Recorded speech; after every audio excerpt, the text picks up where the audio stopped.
Welcome to the final week of the regular season of the Aegis Maurader League. I am the Decker Guy, joined by my wonderful co-caster, Protroid. Protroid, we're coming into week 4. How are you feeling? Oh, I think this is just the time where everyone needs to bring it, honestly. You already mentioned it. This is going to be the last week of the regular season. Players are going to be at risk of being eliminated if they don't show up today. And so as a result, there's so many little storylines that we need to get into. Yes, we have a really interesting kind of David and Goliath setup. We have a lot of people kind of in the middle in the soup fighting for position going into playoffs. It's going to be a really, really intense game with a lot on the line for these players, as some are going to be facing elimination and some are going to be facing a very tough road going into playoffs. Well, let's talk about the player first that is a little bit more the Goliath in that scenario, and also isn't really facing anything too tough right now, and that's being Roganus. They have a phenomenal scoreline. They have been absolutely dominant through the entirety of their performance here in the stage. I believe right now they have 81 total points, which means that I believe they can go 8-8-8 today and only lose their bye. They would still get to go to playoffs. They would just no longer be in that very mystical, magical top 8 place that everyone wants to be.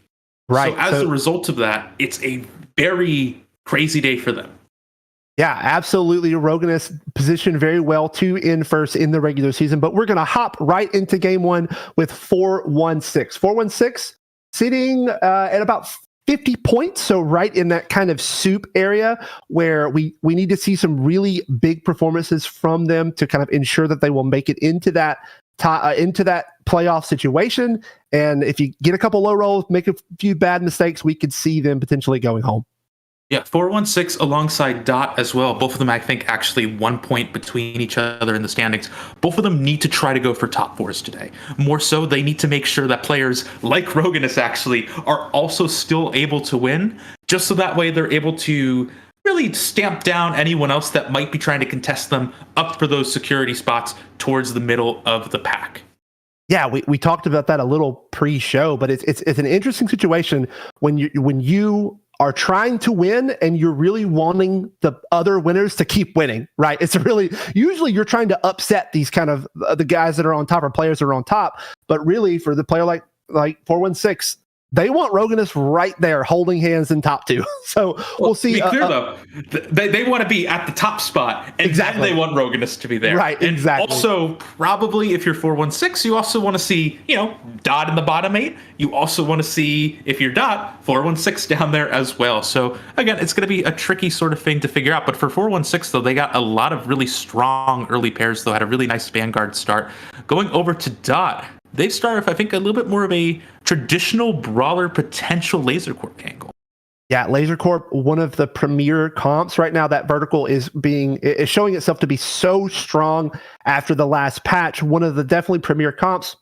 I wouldn't be surprised if we see a couple players kind of check toward it just to kind of temperature check the rest of the lobby and see if they're allowed to kind of full send into the Laser Corp vertical. But I expect we'll see a couple in the top 4.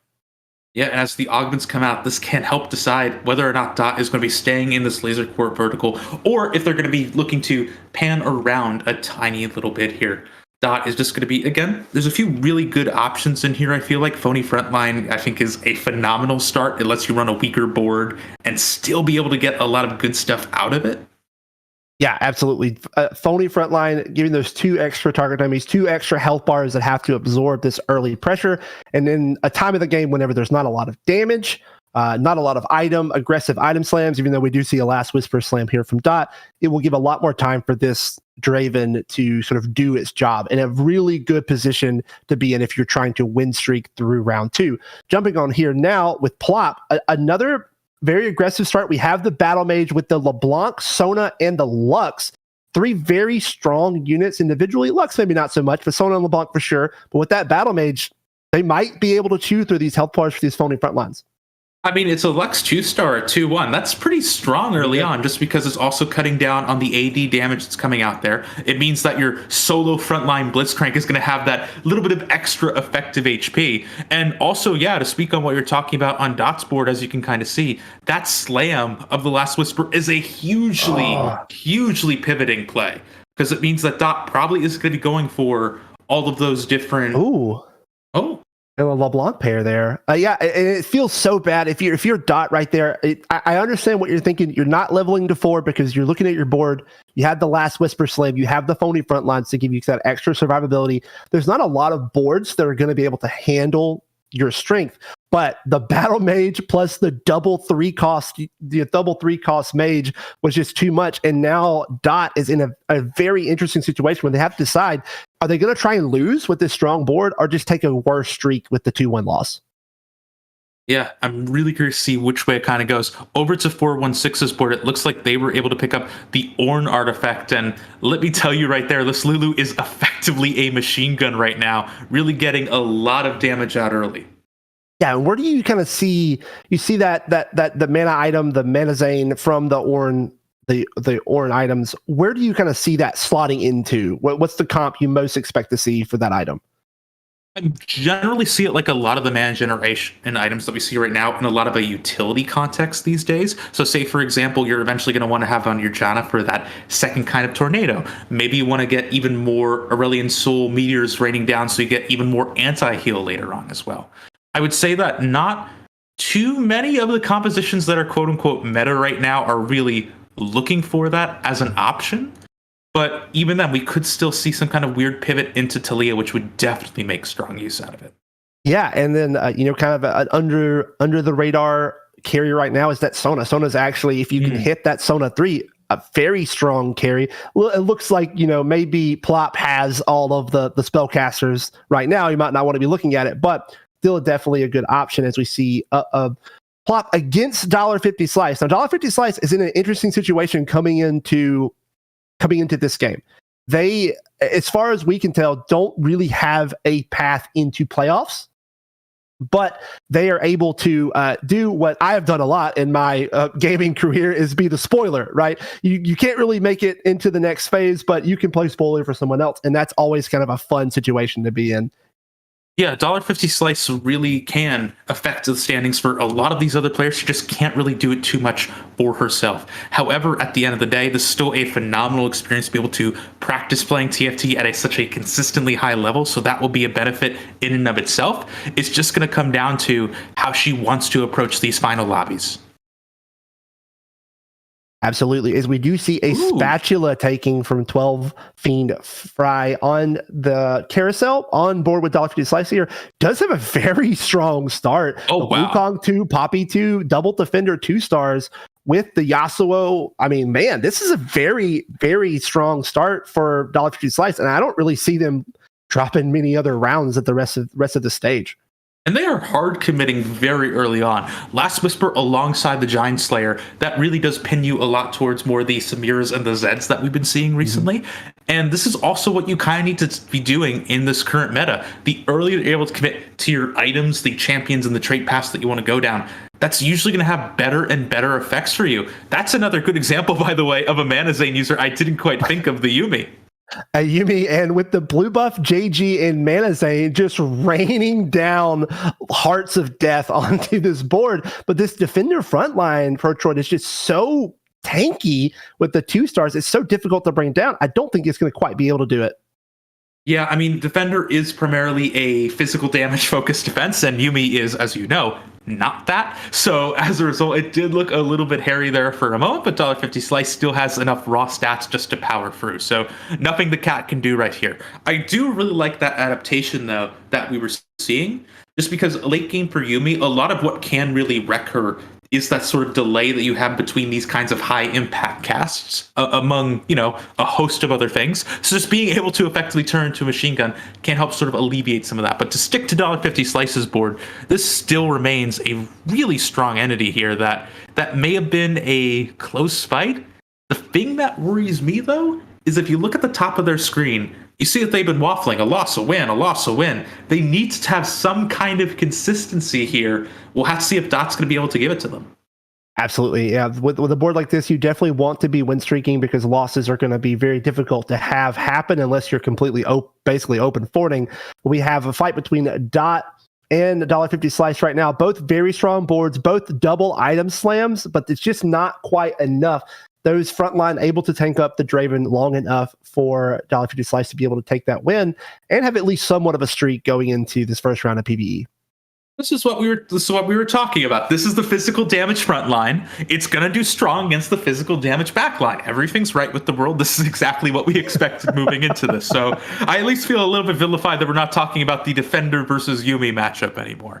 But beyond any of that, though, this does give $1.50 Slice enough of a win streak to get at least a little bit of extra gold coming into here. However, they did just miss shy of that 20 gold eco limit that we'd like to sort of see for the Krug round, just so you can really get your economy rolling. Yeah, and holding on to that Zoe instead of making eco, maybe they're thinking they're going to be able to get it off of Krugs here. We'll see. Does hit double 3 stars, so really able to hold on to those powerful 3 stars and give themselves a lot of options here. The Kai'Sa and the Zoe, both great units. Now Kai'Sa pair, this we do have a bit of a recon we could play here. The items for Kai'Sa aren't ideal, and the comp as a whole in the current meta doesn't feel as good as it has on past patches, in my opinion, but still a very early strong pair that could be used to if you hit it, could give you a very easy win streak through stage 3. Yeah, and I was honestly about to advocate for potentially even dropping the Yasuo there to get in the Recon 3, but an important thing to note about Free 1 is that this is just before the Augment round. The second Augment selection is weighted a little bit to your existing comp, and so as a result of that, you don't want to make too many changes that are outside the realm of where you want to go.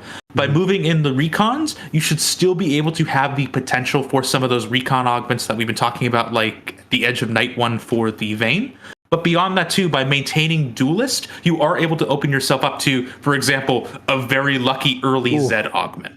Yeah, and it's kind of looking like Sunfire Gap here in this fight with $1.50 Slice. Yeah. They do have the Sunfire components on their bench. Definitely could have been a good slam as we get in the second augment selection. No heroes yet, so we're looking at that 4-2 hero augment potentially. Or, hey, maybe we're getting one of those, was it 5% of the no hero augment It's games? Something like that, yeah.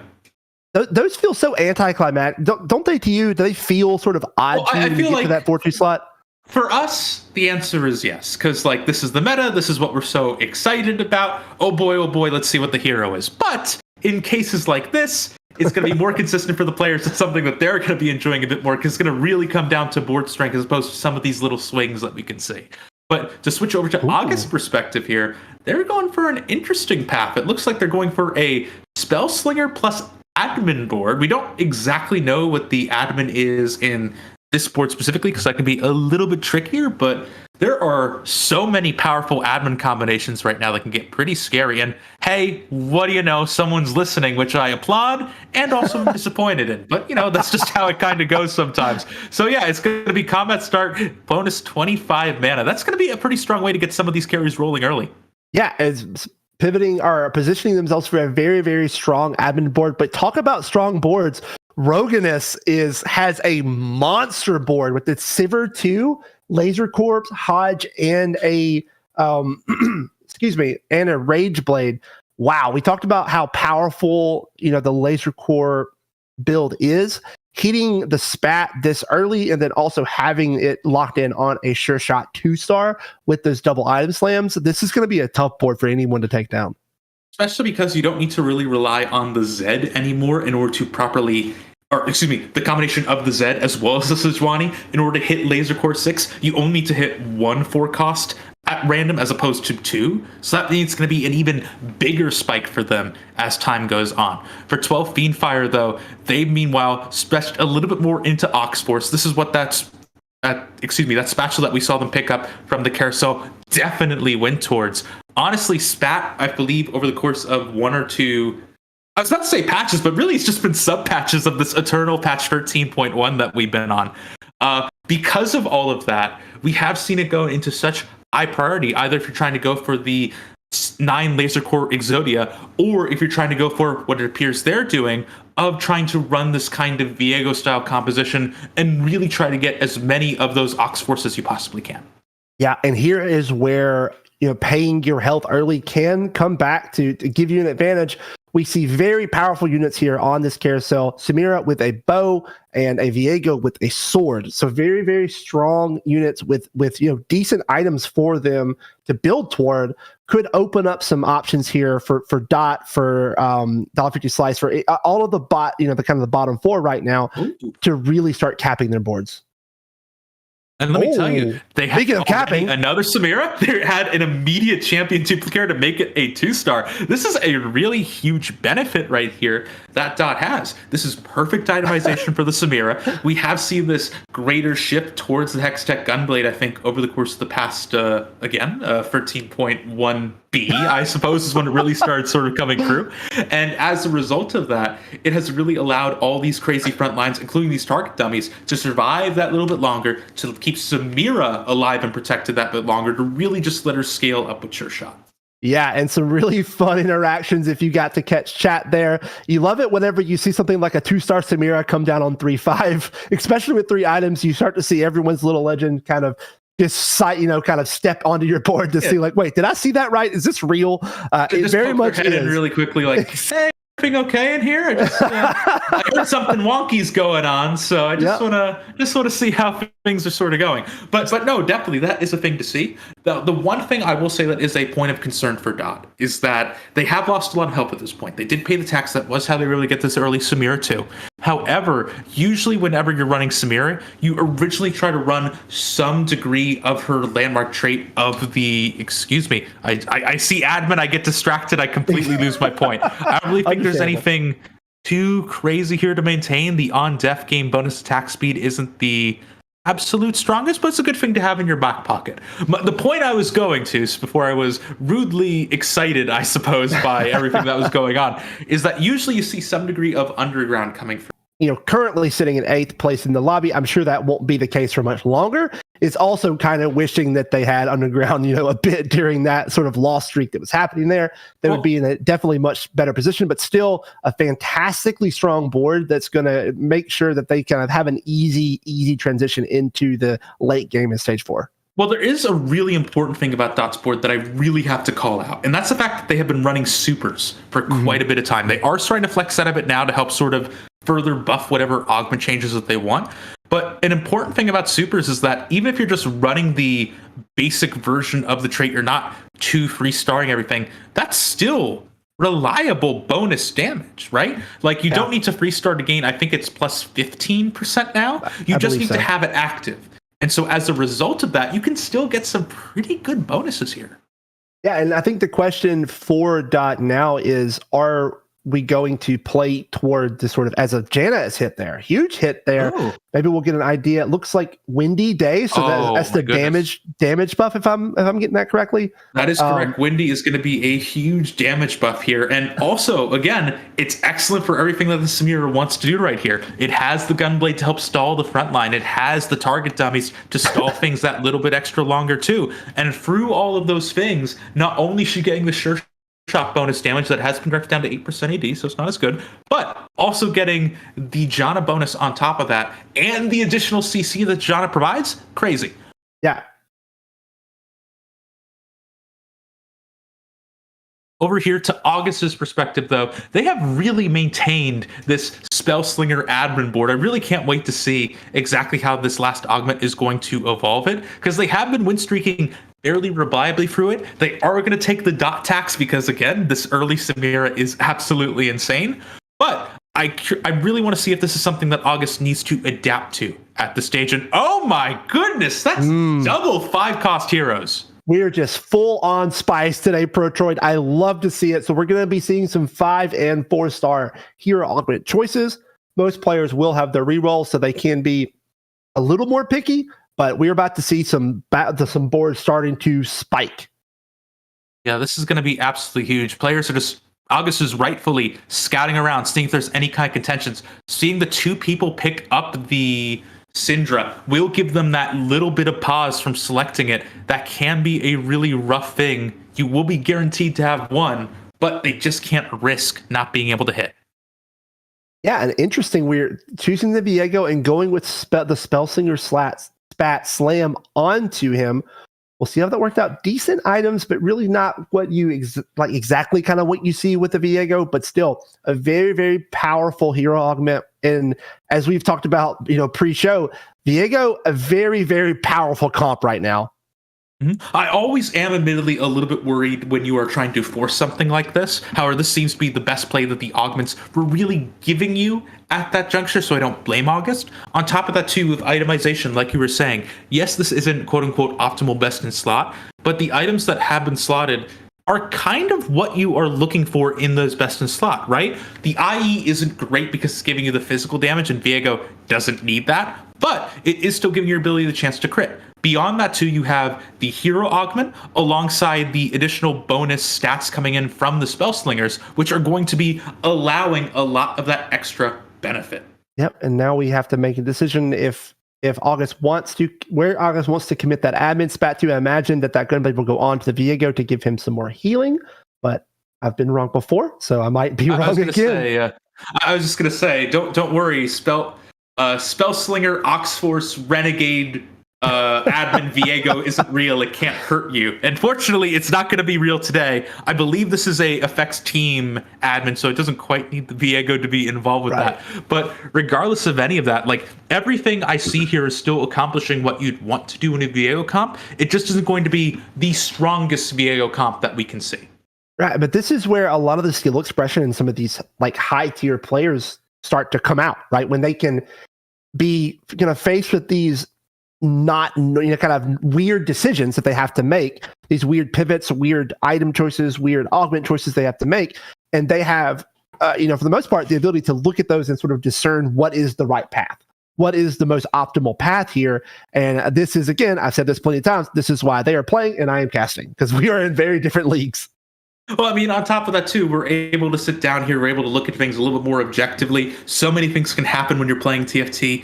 You can succumb to emotion or just tunnel a little bit more than you usually would by accident. And that can really affect the way that you play. Well, meanwhile, we get to sit here and be sort of armchair tacticians saying exactly what we think should be happening with a perfect 360-degree view of the board, which just never works out the way you expect. $1.50 Slice those player that I did want to talk about. They have gone down to 4 HP. This is going to be a very risky spot, but I'm really curious to see how it's going to do. This is going to be a 3-star mech Wukong, which I don't think I've frankly seen in a little while. We've seen kind of Wukong come back into the meta a bit, and even Wukong reroll making some appearances in high level play. But Protroid, something that you hate to see when you're playing a 1-cost reroll, something that you hate to see are things that kind of elevate the power floor that a board needs to be at. Mm-hmm. And 5-cost hero augments are a great example of that. Prismatic's another good example. But whenever you see these 4 and 5-cost hero augments, it just makes your board have to be so much stronger to deal with them. And as we're seeing here, Wukong is just not able to get it done. And we are sadly saying goodbye to this game to $1.50 Slice. We'll see if they can get it done next game. Yeah, it is just a rough thing when you see the floor raised, as you were talking about. Beyond that, though, you also have the fact that generally a lot of these 1-cost rerolls are going to be suffering whenever you have a Leona come through, because, again, the huge amount of stats that you have coming through, that isn't really going to help you when Leona is looking to execute, especially if you have a player like 12 Fiendfire, who not only has Leona, not only is it 2-star Leona, has also thrown on the Oxforce emblem to really make sure whatever Leona is targeting is going to die. Another thing that I have to call out here is that Oxforce is primarily a Viego show, right? The important thing to remember, though, is that Oxforce, in addition to that invulnerability everyone likes to talk about, also gives you attack speed. That can lead to some very interesting scenarios where at 6 and, pray tell, 8 Oxforce, you can actually have a very scary Aphelios running around. Yeah, absolutely. The Oxforce trait, not a lot of benefit for the attack speed other than Aphelios. Obviously, there's some uses here and there, but he is definitely the premier user. And looking around the board here, Protroid, we kind of positioned the lobby as a Roganus on top and then a soup underneath them, and we're kind of seeing that play out in the lobby right now. Roganus did just take a hit there and kind of dropped back closer to everyone else, but a very, very tight lobby as we're going into stage 5. It's going to be, I think we're going to see some explosive turns. We're going to have 2, maybe 3 eliminations pretty soon. Yeah, but Look at the top three, though. It's Roganus, 416, and Dot. This is exactly what we were saying that 416 and Dot really wanted coming in here. They wanted to make sure that they were able to be in the top four, that Roganus maintained their positions. There wasn't a kind of chance of, say, for example, Bonglord or Plop to really be able to get things going. The problem that they're going to encounter is the fact that, A, both of them are in the top four, and neither of them have to be happy about that for what that means for their standings. And on top of that, too, August and Plop, who are doing fairly well in the standings. I'm going to really quickly just double check where they are specifically. I think August is in 12th overall right now. Yes. As a result of that, the fact that they're going down means it's going to be easier for other players to try to contest. And that's just a scary thing. Yeah, right now, before this game, to get some context, there the kind of the floor for top 8 was at that 61-point mark. Was where the cutoff started, and we have players from 59 down to 50 points or 49 points that are kind of trying to position themselves to break into that top 8, so they get that week 1 bye going into playoffs.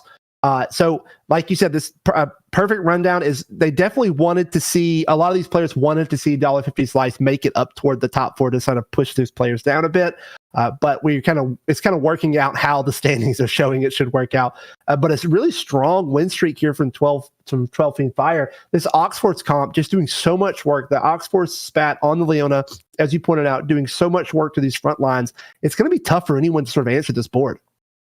Yeah, and I will say, Feedfire is also just breaking things up. They're going on an impressive win streak. You contrast that with Roganus, who seems to be going on at least a 3-game loss streak at this stage, and that means it's going to be so much harder for them to keep things going. Switching over to Plop's perspective here, they have gone for the Syndra carry, which I believe is the one that grants the thrown-in targets that additional armor, magic resist, AD, and AP. It's a lot of really great stats. The thing that is going to be tricky, though, is that, this isn't, I think, the best bench to be trying to throw in, honestly. You do have some very good threats in there in the form of the Nunu, of the Sejuani, but other than that, I'm not sure how excited I'm getting. Yeah, I think in my head, it would make a lot more sense for... since you have 0 gold, you're at level 8, we're getting toward the end game, you're at 12 HP, you're not going to hit a Sona, a Sona 3, right? So I think maybe having a unit like the Zactus in the bucket, for instance, as a bigger health pool to kind of keep your front line, keep their damage dealers busy, so your front line, your back line can kind of do its thing, is a little more optimal. But getting the Sona come in, have them instantly have the mana to sort of start casting their abilities. Definitely not a bad thing, but here we go. We're starting to see a lot more high-power units. The Sedge 2, the Urgot, the Echo, much better targets for this Syndra to start throwing in and start doing some disruptive damage. And now this is the other end of the problem, though, where now there are only 2 targets. Well, yes, you're going to have that hyper-accuracy. You're not going to see what we saw last time. I think of both of the LeBlancs being thrown in, and while the 4 costs and 5 costs were completely untouched. But now you only have those 2 shots, and then you don't really have too much else you can throw in, especially after that reroll, where you can't afford anything anymore. So you can't even just augment things that little tiny bit more. Absolutely. And this Mana Zane Talia, it is a Talia 1, so, 416, looking at the Talia 2 opposite them, I'm sure they're wanting to put them out so they can, get those extra ones in the bucket. But it looks like it's going to be a little bit of a Talia 2 gap here, as Plop is going to pick up a very, very needed win versus 416. Unfortunately, nothing farmed from the Urgot, but I think at this point we just take the win. As we see Roganus dropping to 7th at 8 HP, we could see a huge upset here. Yeah, that is absolutely insane. A lot of spats. Laughing at the top of the leaderboard is going to be Dot win streaking at 41. The amount of spats here could prove to be incredibly swingy, though. If you're curious, Roganus, I think the last thing we saw from them was the fact they just 2-starred their 4-cost Zeds. So that is going to be huge for them trying to stabilize here. They could attempt to try to go for something like that Duelist Spat, which was stolen away by 12 Fiendfire in order to further stabilize, but this just might be a bad start of the day for Roganus. Yeah, maybe so. I mean, we have seen Roganus underperform a bit in the past, but historically, at least in this tournament, it hasn't lasted for long, Protroid. So it might be a little hiccup, but hey, there's still 8 HP is still enough to win, right? We're still not counting Roganus out, but definitely in a rougher of a spot. But we will see August. Probably not going to be very comfortable, seeing that he's either going to be playing one of the top 3 players right now, as we do see them unfortunately rolling into a very strong duelist board with the Oxforce, with the Aphelios. We'll see if this Leona is going to be able to pull through, or if August can survive another round. Always listen to Viego. It's just going crazy. Yep, it's just Viego going crazy. It's going to be enough to most likely, to knock out August. We'll see if we can get a shot of the sideboard to see if we get any more casualties there. Gonna be close. Roganus is in a very close position. They're not gonna be able to win it out. Nice. So that does knock Roganus out, August out. So if you're Dot right now, you obviously, like you said, you don't want to see Roganus go, but you are in a very prime situation to take this first place and push yourself even closer to that top 8 threshold. I mean, you are also happy, though. It looks like 416 is going to also be finishing in the bot 4 if HP is anything to go by at this stage. I was going to quickly say, I did like the last-minute positioning things that August did to try to make sure that the entire team wasn't completely clustered around the Janna. That's something that people can really fall into. It's what we're seeing. I'm not quite sure whose ghost board this is right now, unfortunately. They're not falling into that trap. I think it's Dots. Yeah, it is Dots. You're correct. They're just making sure it's only going on to one target and everyone else is safe. They're not trying to greed out and make so that both of your that both of your carries are going to be getting the full effect. Yeah, this is something that I like that Dot did there. They wanted that first unit to come out first, and then after that unit came out, they then bought the Zac, or from the Syndra, they then bought the Zac to ensure that they would get the proper Orion that they wanted. But this Samira is just going to be so difficult to take down. Dot is really just leaning into the just hit, right? And mindset of they got that Samira 2 early on into stage 3, and Protroid, I don't think they've lost a round since then. I don't think they have either. Plop going down, by the way, to 0 health is absolutely painful. They were still able to walk away for top 4, so that does soften the blow a little bit. But 416 going down to -15, that's horrible news for them, but amazing news for Dot. Yep, absolutely. So we should see some spikes here off of this Zac PvE. Maybe some power items getting slammed that can help 12 Fiend Fire and Bong Lord trying to contest Dot. But let me tell you, it's going to be really, really tough. This Prankster 3 also, I think, is very, very slept on trait. It adds so much extra survivability to some units and also some disruption, making giving that stun on top of the dodge from the Prankster dodge. Very, very powerful unit, very, very powerful traits. So we'll see as Bong Lord is kind of up next on the chopping block for Dot, for Dot, yes, sorry. And we'll see if they can survive the storm. And definitely, I think the thing that I most remember is the fact that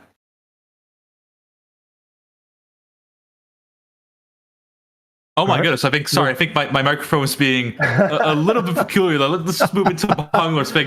Well, whatever I was trying to say is now lost to the ether, unfortunately. It's okay. I felt the very dramatic pause there. I thought you were going to come with a very insightful. No drama here. So sorry. We got to make sure we're talking about this fight. This is a lot of amazing damage that's coming in for Bong Lord, right? They have a lot of these high impact, high cost units that Nunu was rolling the ball best it could, but it wasn't going to be enough this time around. And one does live.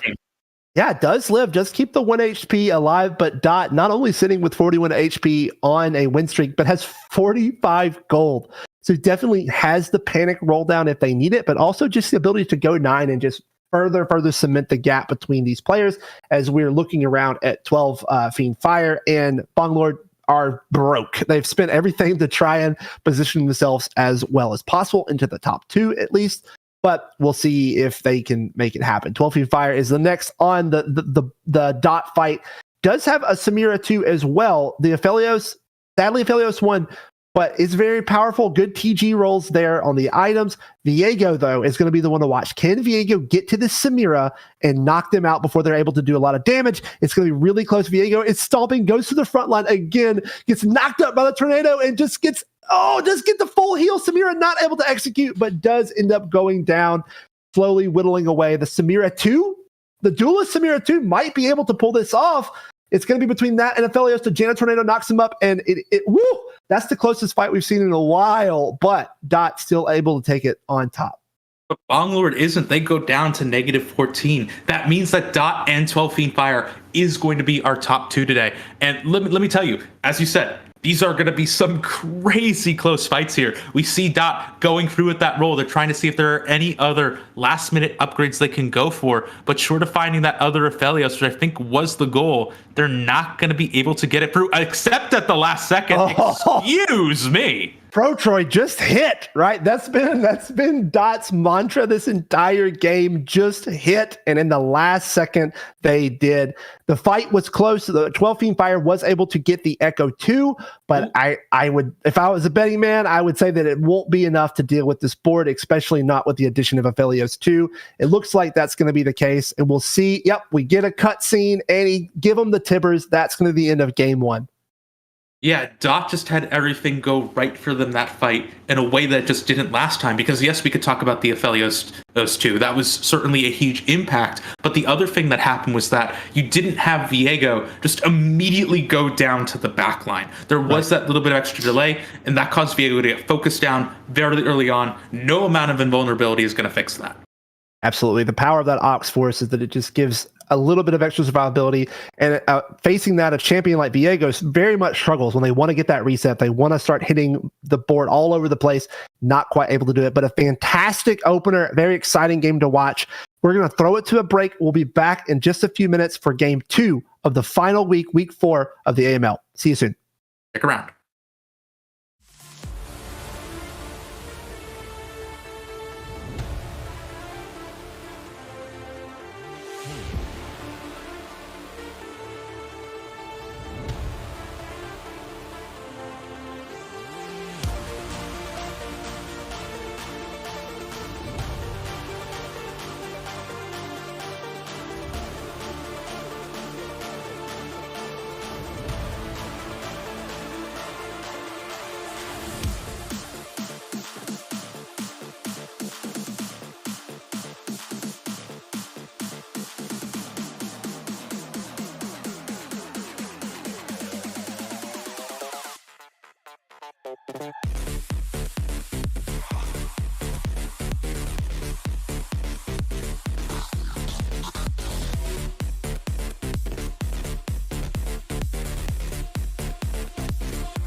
Welcome back to game 2 of week 4 of the AML, the final week of the regular season before we head into playoffs. We just had a very, very explosive game 1 with a lot of potential playoff implications. Protroid, walk me through what we're seeing.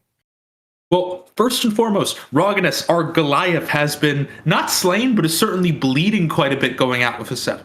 So as a result, like we were talking about early on, that shouldn't be too much to dethrone them at the top of the leaderboard, but if they keep taking losses like that, they could be at serious risk of losing their bye. The main story to talk about here, though, is our winner of last game, Dot. That win might have actually been able to start them on the path of making it into that safe middle of the pack to get into the playoffs. To get any further than that, they're going to need to do a little bit more, of course, but for now, though, if you want to make a statement at the beginning of week 4, that's the way to do it. Absolutely. A very, very strong early showing from Dot in a very, very kind of must-win, set the tempo type situation. And we saw that from a lot of players, other players too, right? That kind of want to start separating themselves from the rest of the pack and push themselves into playoffs for sure. I really am interested to see how Roggenus handles. You know, we've seen them take a few bot 4s consistently in the past, but it's mainly been, as we talked about earlier, a kind of top 2 or bottom 2 situation for them. So they kind of coin flippy. So I would expect to see a top 2 performance from Roggenus if history says anything. Yeah. An important thing to note about TFT and just competitive esports leagues in general is that we are talking about a marathon and not a sprint. That means a bunch of different things, but the one I want to highlight here is just your mental going through. Because when you lose a game in TFT, you can be mad. You can log out of League of Legends, load up your Tetris or something like that. Like, ooh, this is my nice little relaxing game so I can stim through it. You don't have that option here. We got 5 minutes of a break to get into game 2, and they still have 3 more games of TFT to play, 1 more before the groups are reshuffled. And through all of that, we need to see how Roggenus is able to reset, get themselves back into the mental that they can play like they're the top player in the leaderboards right now. Absolutely. We have a lot of TFT left for you today, so make sure to not go anywhere. 2 more games even after this one. So we're going to have a lot left to go through today as we are on board with Dot to start this game. That's so much TFT that we're talking about. A lot of TFT. There's this TFT, which isn't included in the 2 other games of TFT, making those effectively, or this effectively, bonus TFT. Which isn't really a bonus because it was promised immediately. But, you know, I'm going to go with it just because it works better with the joke, you see. It works better for the narrative, for sure. Yeah. I am excited to see kind of what Dot does this game. So not to take anything away from Dot, they played very well. They kind of held on early as they were struggling, and they were able to. A Samira 2 does not a first place make, Protroid, but it does give you a clear and objective path into the top 4. Dot was able to hit that Samira 2 very, very early to stabilize, but was able to pilot it perfectly to sort of secure that top 1. Now, I want to kind of throw that out and say, what are you going to do now? Are you just going to hit again? Like, that's what I would do. You know, if I'm honest, I would just hit again. But without those kind of high roll moments, we're going to have to see if Dot is going to be able to have that consistent performance. A Renekton 2 paired with the Kai'Sa and Talon pair is a good start. A very, very good start. Like, I will say, Dot, as we just saw last game, really knows how to play when they're ahead, when they're hitting exactly what they want. It was a little bit rocky leading up to that. Remember, it was a 47, I think, HP total before they were really able to turn things around with that Samira 2. That could be in a pretty annoying spot. The other thing that I'll say, though, is that Dot does know how to put themselves in good situations that can help them later on. So say, for example, it's holding on to things in order to try to find that early Renekton 2. It's seeing that they have an option for a Shiv start and then, hey, also saying, cool, I think I can go excuse me, sorry, my words are failing me a little bit. I think I can go recon. Hey, nice to see you, Kai'Sa. Maybe we can sort of make something work through with this. Obviously, it's never going to be that clean, but still, they should have good options. 416, their point roommate, I guess, in the standings right now, has also gone for Thrill of the Hunt and is looking at a pretty early, fairly strong, mind you, early threat front line. Yeah, this Cho'Gath, this Rammus, these both very strong individual units are going to do a lot. The backline, the double Lux is not really what you want, but really early game, it's about the front line, right? It's about unless you mega high roll, it's about how much damage can your front line pump out. And let me tell you, Rammus and Cho'Gath are great at pumping out damage. And looking across the board at August, they do have the Tiny Titans. So I would imagine we're going to see them not care too much about losing right now and see more of an econ focused path, but a pretty easy win here for 4-1-6 and 2-1. Yep, it's why they stayed at 3. They don't want to necessarily blow all their gold right now. They have 30 extra health to pay, so they're more than happy to. The thing I want to call out for 4-1-6's Frets, though, is the fact that the reason why we see Frets fall off in the late game as we hit our second Rammus, that's very nice. The reason why we see Frets fall off is just because they don't have traits to scale with. That means that they are going to struggle when a bunch of things, be it your Ox Forces, be it your I said Ox Force already, excuse me, be it your Laser Core, when they start coming online, that's when you're going to start getting outscaled. It's going to be rough. However, early on, when your point of having Frets is to have just strong units you can splash everywhere that have better stats than every other unit in the game, and you have 3 of them on your board, that's going to be pretty hard to overcome. Yeah, absolutely. And let me tell you, my guilty pleasure, Protroid, is just slamming threat comps and seeing what happens. I love playing threats. There's some of my favorite units from this set. Bel'Veth is a lot of fun to play. Aurelion Sol is a lot of fun to play. Zax's a lot of fun to play. Rammus is, armadilloing into back lines and blowing people up for no reason. So you do have those comps that can happen. Threat level maximum, the trait that will give them sort of the bonus HP, is a great way to make threats work. But you are 100% correct. It really is just sort of difficult to position them into the late game. And a lot of these players needing these top 2 finishes are going to be looking for those very standard late game boards, your Samiras, your Viegos, your Aphelios, maybe your Talias, all those very standard 4 and 5 cost carries. Switching over to Plop's perspective, though, they are going for, again, just having strong units as options right here. Blitzcrank 2 early on alongside a Warmog is a huge amount of effective HP, because not only do you have the plus 800 from the Warmogs, not only do you have Brawlers doing its thing, Blitzcrank being 2-star all working together, you also have the Blitzcrank ability, which is further effectively increasing that max health by virtue of the damage resist. So that is going to be a very positive thing, let alone the fact you have the mana uplink to make sure it happens a little bit more frequently. Yeah, and this is sort of the juggernaut matchup, right? Of 2 enormous front lines, but it looks like right now that the Blitzcrank might be able to edge it out, but the Lux 2 does do a lot of damage, is able to snipe the cat. So this is going to be sort of a wet towel fight right now. We're just kind of whacking each other and seeing what happens. Yeah, Wukong does have a little bit more damage than you kind of expect whenever he does the spin. However, when you have 2 targets in overtime right in front of a Lux, it's not going to end up too well. Yeah, absolutely. Lux 2, very, very strong early unit. As we see another first carousel spatula here, we could see a commit to that from sort of some of our like bottom position players right now for some little spicy techs. I'm always excited to see those pop up. You saw the immediate kind of click, like, oh, get me out of here, get me out of here. Again, they're going to try to go for it. Actually decide at the last minute to go for glove. I'm surprised that in a meta where we have like some very heavy renegades, some very heavy laser core builds, that spat actually went as long as it did, going over to our 110 HP player, August. Yeah, and speaking of August, I want to kind of position a question to you, Protroid. So with Tiny Titans, right, you are kind of opened up to a lot of playstyles, right? You are able to, thank you, production, for switching us over. You are able to lose pretty much as you want to for a while. Now, we've seen before that sort of the benefits of losing early is you usually have better econ, and you also have more aggressive positioning onto carousel, right? Looking at August's board, they don't have either of those things, right? So Tiny Titans got picked, and they have been losing that HP, but still sitting at 10 interest, and without the position on carousel, does that spell any trouble for August, or are you seeing something that maybe I'm not? It certainly is a point of concern.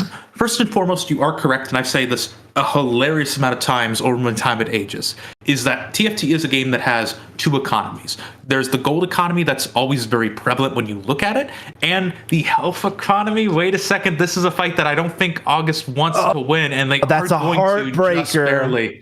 Oh my goodness. You want to maintain that loss streak with the Tiny Titans as much as possible, because that is, as we were talking about, how you're able to build up that economy. You're gaining that extra 30 HP. You're effectively turning it back in and saying, this is nice. I'd like to have a loss streak instead, just so that way I can build up gold. I think August has been trying to preserve a little bit of this HP to make sure these losses aren't as bad, and that's why we've seen them leveling up and investing like that. The problem, though, is that you do end up in scenarios like this where you can get a random win that can disrupt absolutely everything. Absolutely. It's that weird sweet spot that I feel like not every player has sort of figured out for this set, where you are just frankly losing so much more HP in Monsters Attack in the early game than I think you have been historically in TFT for a long time, if not ever.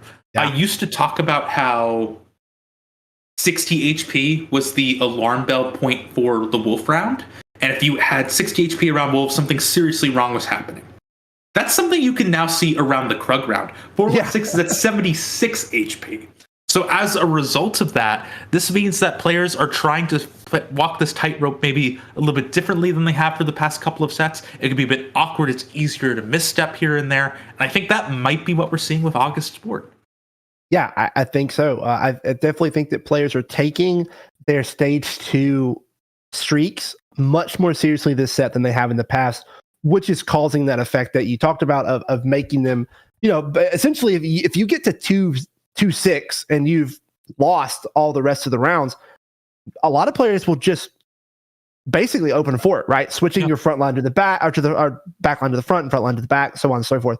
And really just commit to that economy, because it does feel like in this set more than ever, your economy is absolutely king. We do see a Renegade spat here slammed for August. I'm interested to know what gave them the inclination that that's the direction they want to go. They do have the 4 Renegades in. Maybe they're just slamming it to make sure they can beat Krugs. That can get you sometimes if you're lost streaking too hard. Don't remind me. I get some horrible flashbacks. What's your this a quick side for what is the PvE you have lost the most to? I know mine for sure. I don't know if you know yours.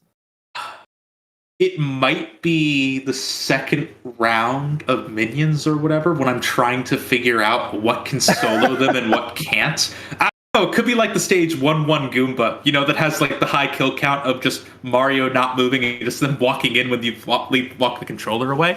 But I'm having some trouble placing it myself.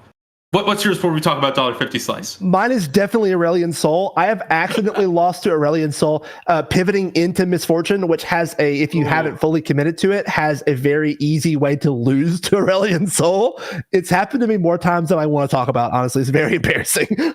Well, here, let's move on to help save you that embarrassment here. August is going to be losing a fight. That is going to be good in terms of them able to recoup their economy a little bit here, but maybe not exactly in the way they wanted it to be. $1.50 slice, though, seems to be in a bit more of a stable position. They're running Gadget Team, which can give you a lot of that free item power, as we are moving into the hero augments here. And I think we're seeing a few augments that would be really nice in 13.1a. Yeah, and $1.50 slice does commit to the zoomies. They do have the blue buff. They have a lot of sparring gloves. Gloves, yeah, look at that. So a lot of TGs potentially down the road for $1.50 slice. They kind of don't really have many stakes on the line, so they can pretty much do whatever they want to and just kind of see what works. Does commit to the zoomies. I love zoomies personally. I love zoomies with Nunu, and it's hilarious and it's so fun to play. And I would be very, very happy if we see $1.50 slice go toward that build.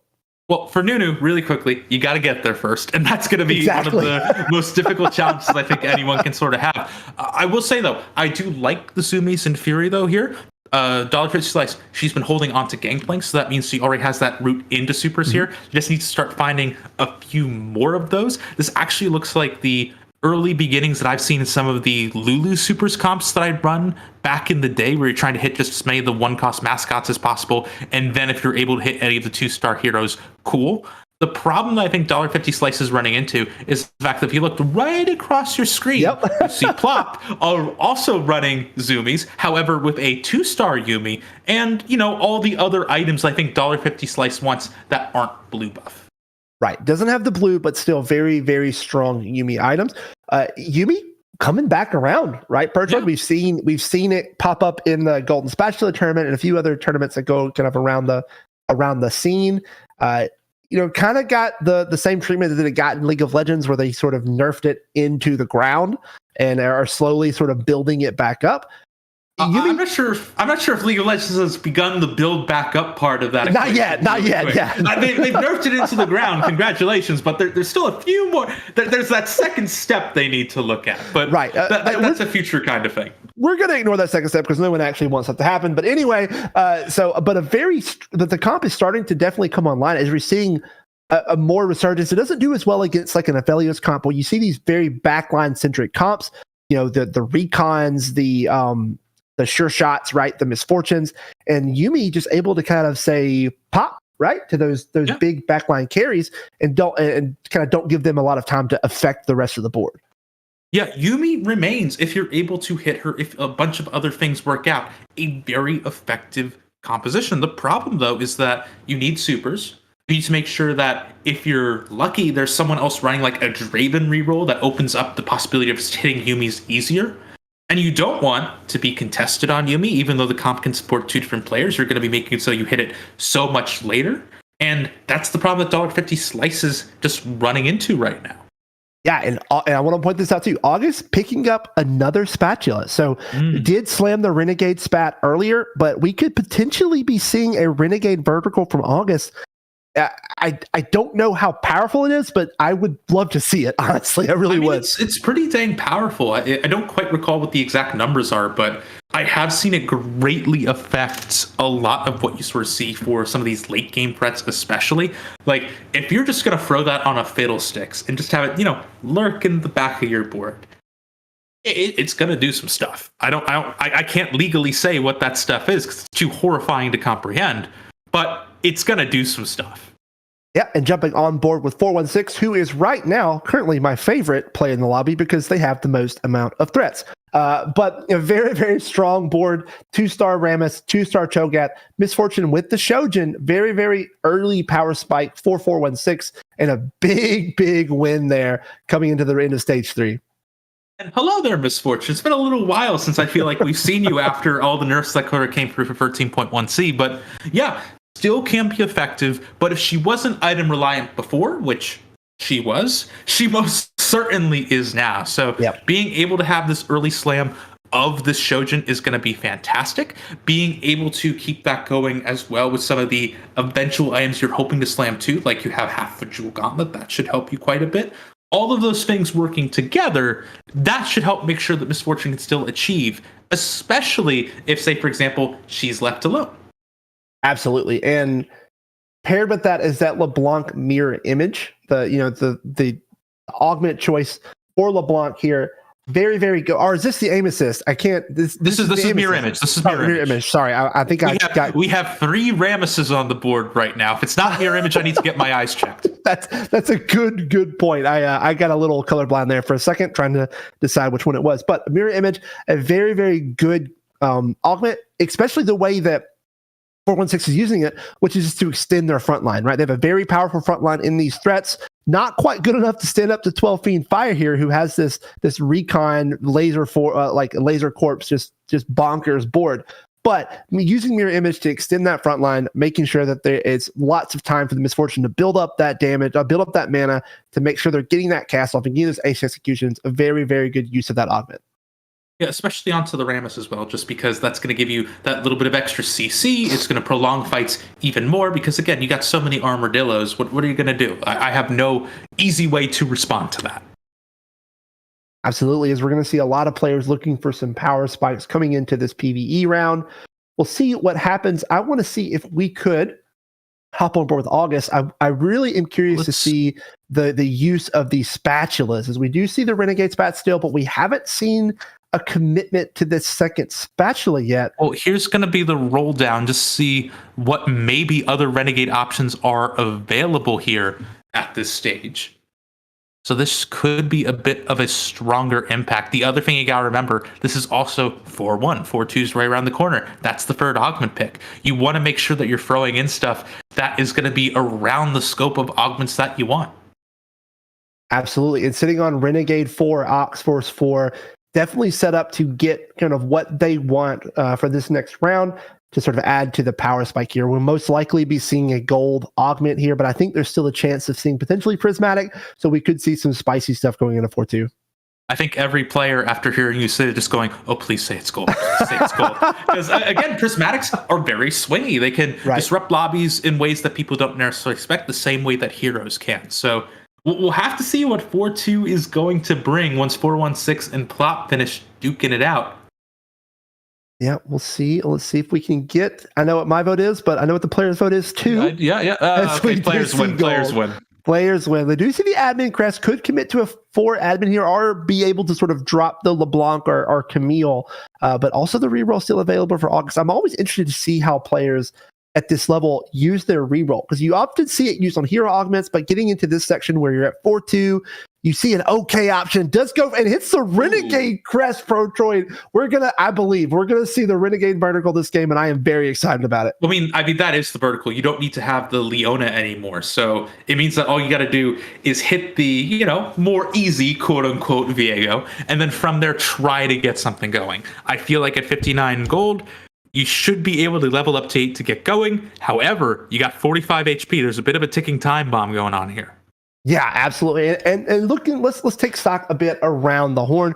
We do see 12 Fiend and Fire and Bonglord both solidly on win streaks on top. Dot still sitting in that top 4 position right now with Roganus right behind them. But we are very, very close. $1.50 Slice is a bit below the curve. But right now, we're just looking at these top 2. They're at 90 plus HP, right? It's going to take a lot for them to kind of be brought down to earth.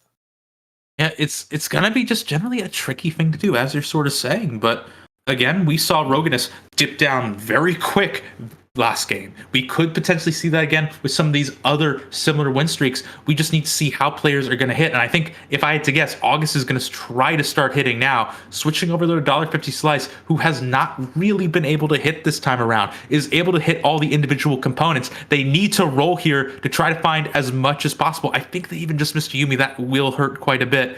However, now's the time. Get those last supers going where you can. Will the cat be free-starred? Oh, I don't think this time's going to be the charm. No, it looks like it's not going to happen. Does have the champion duplicator, so only needed to hit 2 more, but didn't quite get it. Did roll over 1, but man, those roll downs can be so stressful. It's very, very understanding when you might miss 1 or so. But playing against Bonglord here with a very, very strong board on a huge win streak, you're just praying that you spent enough money to buy this win, but I don't think that $1.50 Slice made enough upgrades to secure that going forward. You were able to get an extra 3% bonus damage by 3-starring your Galio. It looks like that's actually doing quite a bit more than expected here, so this actually might be enough for $1.50 Slice to survive. I don't want to jinx it. I feel bad if I did, but everyone's sort of sticking around. That's looking pretty good. $1.50 Slice lives to see another day. That's it. That's Bane, just with no real ramping attack speed because of the lack of duelist and no Rage Blade, just not really able to output the damage to chew through that Galio up front. I mean, Galio has been nerfed, but it's still a very strong $1.50 Slice, very smartly picking up that Yumi, so only needs to hit 1 more to hit that 3-star power, that 3-star power spike. But Galio is such a great frontline unit, really able to just like survive even into the late game for so long with that TG. Rolled decent items, so not the best, but yeah, $1.50 Slice hanging on for another round. One thing I'll say, though, is that the bow isn't probably the best thing to just have randomly on your Yumi. You really would prefer to see that the other end of the Giant Slayer in the form of the sword. Just not going to be how it works out at this stage. That's a great shop coming in here. First things first, play cat. The Yumi. I like it. I like it. Make the cat even angrier. Yeah, that's it. That cat is going to be filled with rage. I'm very excited.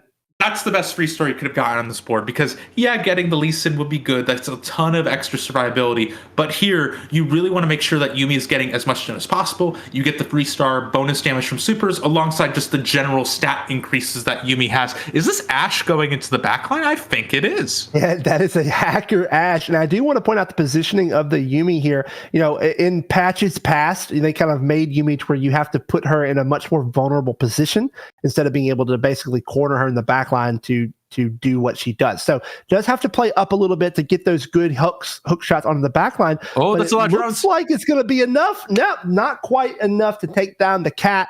Your drones were not enough here. And $1.50 slice. Oh, wait. Roganus. 5 HP. Wow, we're seeing some swings here. $1.50 slice potentially mounting a comeback here, does hit their power spike, but Roganus looking for their second bot 2 potentially of the day so far. Yeah, we're going to switch over to August perspective again because they've hit 6 Renegade. That's going to be absolutely huge.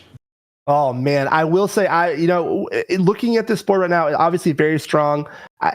The only change maybe, I would think I would like the Fiddlesticks more than the Mordekaiser. Hey, you know what? Felios, we'll take that too. Yeah, I feel like we would eventually want to see that as well. Wasn't actually able to shift around the gun. I think it defaults to Gravitum. Yes, it does. Yes, it does. So that will be at least something going in here. But yeah, no, August is able to put in another strong unit. I think in a perfect world, you are going to want to put in the Fiddlesticks. But right now for August, the question has to be, what Fiddlesticks? Because there just hasn't been one sort of coming through. We'll have to see if they're able to survive out long enough to hit one. Yeah, and this Belveth is trying its best to make sure that it doesn't have any items, but still manages to do a lot of damage. But the Renegade plus Oxforce combo, just too powerful. August looking like they potentially have a good moment to sort of stabilize their board and build back up. Wait, hey, Urgot, Nunu, not bad options either. Not at all, but unfortunately, I don't really think either of them are, again, what we're going to be looking for here. Quick scout for 416 here going into the creep round. All players still alive here going into this early creep round, despite, again, $1.50 slice and Roganus going down very low. What's your question? Do you see it? It's threat level maximum. I'm so excited. I was stalling a little bit because I wanted to set you up, but oh my goodness. My excitement got the better of me. I'm sorry. So remember when I was talking earlier about how the real problem with threats, they don't have any kind of scaling into the late game, and that's how they get overshadowed? Yes. Well, this is how you give them that little bit of extra scaling so that doesn't happen. Threat level maximum is, you take your notes, you do your homework from Protroid, and it all kind of works out. But no, this is absolutely huge here. This is going to help really further things up that a little bit more. I will say there isn't going to be a huge extra carry threat here. We only have a Belveth 1. Aurelion Soul 2 is very nice. However, at the same time, you do kind of want to give it a little bit more than that, and everything looks so spread out. Now, let me test your TFT knowledge. I'm going to ask you a question that I do not know the answer to, but I expect that you will. Okay? Okay. So threat level maximum. It's interesting the fact that it gives you 75 bonus HP. Oh, hold on. I got to cut you off first because that's a Zoomies Nunu running around. That is everything I wanted is happening, Protroid. I'm so excited. I'm so happy for you. This week has been rough. I've been sick. I apologize if you all have heard me coughing in the background, but this is all I needed to feel better. So threat level maximum gives you 75 additional HP to your threats for each threat on the board. Yes. The thing to point out that's important is that it's not each unique threat. So if you have 2 Ramesses, both will grant you 75 additional HP. So does Mirror Image from the LeBlanc count as another threat toward the HP total?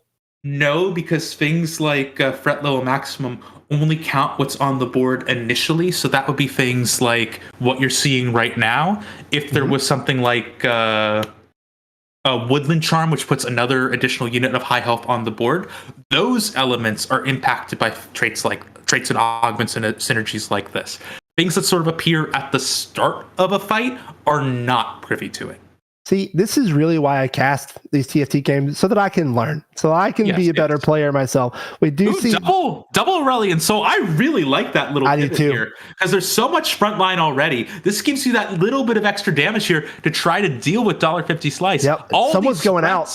Yeah, I think so. All of these threats individually are really good at countering this. The anti-heal is completely messing up all of the mascots. Yumi gets locked down by Bell. Is it going to be enough? No! Can he take out the cat? It's so close! Oh, no! My dream is gone, Protroid. Roganus goes down first. 8th place, -12. Oh my gosh, a very explosive turn there as we see both 416 and Roganus going down. A huge win for $1.50 slice. Definitely came down to the wire, but they are win streaking at 7 HP. The Yumi is here. The cat is back, Protroid. Cat is back, and let me tell you, they were able to hit everything. It was so incredibly close, but they were still able to get things through. Dot here hanging on 15 HP, was able to hit the Kai'Sa free for recon. This is going to be a ton of damage. The other thing I want to talk about was how I believe it was Fiendfire who were saying might be contesting a little bit of what $1.50 Slice was doing. They were able to get out of that. They were able to move in and just run Yuumi on their own as a support as opposed to a carry. Here, though, Bonglord is running a more threatening comp, I say. That's a lot of very effective items on this Bel'Veth. Yeah, that's pretty close to just straight up best in slot Bel'Veth, but this Kai'Sa 3 is going to do their best to make it a dream, but a really, really strong board here from Dot as they try to make a push back into that top 4, and Bonglord kind of being brought back to earth here. There's a big separation between Friend of Fire, as we do see August going down as well as Fiend of Fire and Bonglord sitting at the top of the standings. Fiend of Fire, especially 81 HP. My goodness, they are feeling good right now. Yeah, I need to see their board again soon. Because again, I talked a little bit about like what I believe it was when we last saw it, but I want to get a clearer picture. Hopefully, we could see them in another fight. And I think $1.50 right Slice. Oh my goodness, yeah, look at that. Yep, that laser core. I think if it was a quick glance. Yeah. Laser Core, a extremely, extremely powerful comp. If you high roll into Laser Core, it might be the absolute best comp in the game right here. And this is pretty close to shot for shot exactly what you want.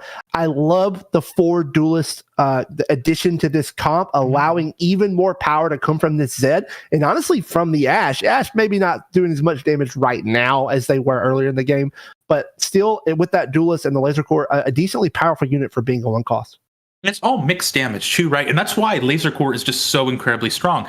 Zed, of course, is primarily AD, as is Ashe, but the sheer number of drones you're getting are going to be quite impactful. This is actually the matchup I wanted to see, though, because Zed is very strong against Yuumi on the virtue of exactly what you're seeing right now. Him being able to get there. This is going to be the ghost. This isn't going to be too serious for $1.50 Slice. Just a note that, hey, their time might be numbered a little bit. They have to go against the 81 HP Fiendfire. But that is still definitely a warning shot across the bow. Yeah, absolutely. Zed just able to answer that, as we do see $1.50 Slice does go down to -11. So does Plop. So we have secured our top 4. $1.50 Slice able to jump in there, as we're going to see Fiendfire, Bonglord, and Dot fight it out. I don't think anyone is as happy in this situation as Dot is, honestly, right now. They I would were make able the to argument win. really quick.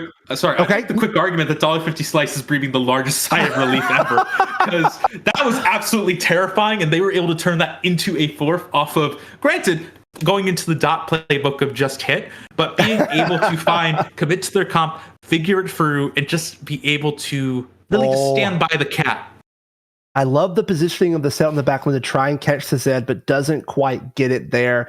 This will be a pretty decently close fight, but Urgot just able to CC these carries for so long. The Leona able to just rail through these tanks.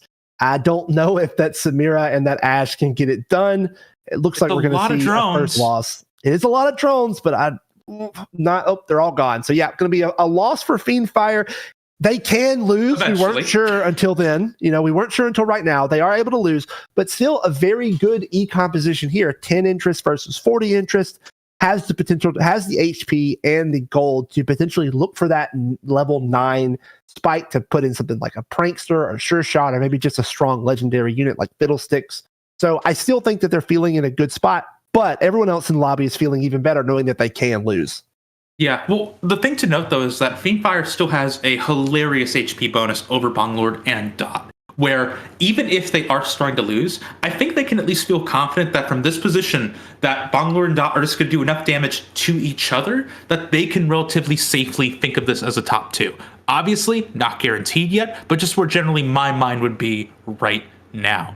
The other thing that's important to call out, though, is that yes, level 9 is an option, but they're going to need to make sure they can put something in that is high impact. And frankly, I do really like the Echo. I'm not quite sure if it's going to be enough in a scenario like this. Yeah, as we're jumping over to Dot's board now, sitting at 15 HP, a bit of a gap between them and the top 2 spot. Would be feeling even better if they were able to secure a first and then a second. The Riven 3, a very, very strong front line, and the positioning of this Kai'Sa here is going to be very important. Does roll the Zephyr on the TG, but it looks like it's going to be Zephyr for Zephyr as we get a really, really close fight starting between Dot and 12 Fiendfire. And really quickly, Dot has been on top of just making sure they're able to properly position their Ezreal for the support augment in order to get through those Ornn out effects. You like putting your Ezreal in a position where you get the chance for the Blitzcrank hook, because that can do some absolutely crazy stuff when players are just not expecting it, thinking about it, what have you. It's a bit like a game of Russian roulette at times, it feels. But with both Bonglord and Fiendfire lose an HP while Dot stands strong at a 4-game win streak, I feel like Dot's feeling, once again, very confident. Yeah, and it's going to be on 12 Fiendfire really to decide if they want to push 9 or try and roll for some upgrades, potentially some replacement units. But yeah, Dot feeling very good. It's just going to only take one bad positioning, one low roll on a Thieves Glove to potentially send them out of this game. Well, but they've been doing that. Sorry, I was just going to say, not just that. Bonglord and Fiendfire still have a ceiling to break, right? Oh, right. There's the Blitzcrank hook that I was talking about. But Bonglord was able to hit that Urgot too. That's going to be pretty impactful in terms of the sheer amount of damage. Ooh, that is going to be huge though with the dodge. Yeah, Kai'Sa just able to kind of weave in and out. Has dodged both the Urgot ultimate as well as the Sejuani ultimate, just sitting in this corner, not touched by anything. Free firing, Rage Blade stacking, and Static Shiv proccing, just too strong. And then we get a cutscene. Yeah, cutscene. This is elimination. Oh my goodness. Yes, it is. So we are in a top 2 situation from Dot. Dot was coming into this game.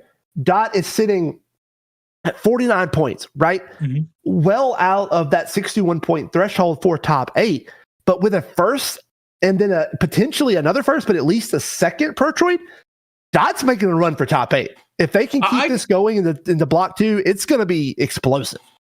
I have 2 takeaways here. First and foremost, I don't think Dot wants to cast AML next week. I think they want to play in it. The other takeaway that I have here is the fact that you are, as you said, in a strong position to make sure you can get into the playoffs. The thing, though, is that not only will Dot need to keep performing at this level that they are, they're also going to need to start seeing some of those other high performers start to lose, which we're not going to get an idea of that until we're out from the break and we can start seeing what all the other lobbies have been doing. For this board right now, for this time right now, this is an incredibly strong Kai'Sa. There's not too much that Fiendfire can do, and I feel like at this point, it's just going to be watching the health bar go down unless they're able to find any other huge pickups. That Laser Core emblem might be one of them. It might be one of them. Obviously, we're not going to be reaching for Laser Core 9. That's sort of out of the picture. But Laser Core, one of those traits to where, just adding more to it gives you more drones, gives you more power to these units. We'll see what 12 Fiendfire wants to do with this. They do still have a very, very strong board, but it's going to be pretty much a positioning war. But if you're 12 Fiendfire, you're looking at recon. So you're already fighting an uphill battle. As you saw in the last fight, Zed jumping onto the Kai'Sa just dodging up and away from them, and Zed redirecting to someone else, right? So it's going to take a little bit of luck and a little bit of luck and a lot of skill from 12 Fiendfire to knock off Dot here. Part of that, by the way, starts to try to make sure that you can, as you see right here, actually shroud the Kai'Sa, because that means it's going to be longer before she can jump if the Zed was to get onto her. Unfortunately, though, was able to position away from the Zed, so that is going to be in the cards either. Yeah, 12 Fiendfire just not able to lock down this Kai'Sa. They're trying their best to kind of get onto the Kai'Sa with the Sejuani ultimate to hold it still for a little bit so that they can pop it. But Dot doing such a good job of switching it up and calling the right side. And now we're looking at Dot 68 gold. They could, if they win this next round, they could potentially just go 9. Or they're going to go right now.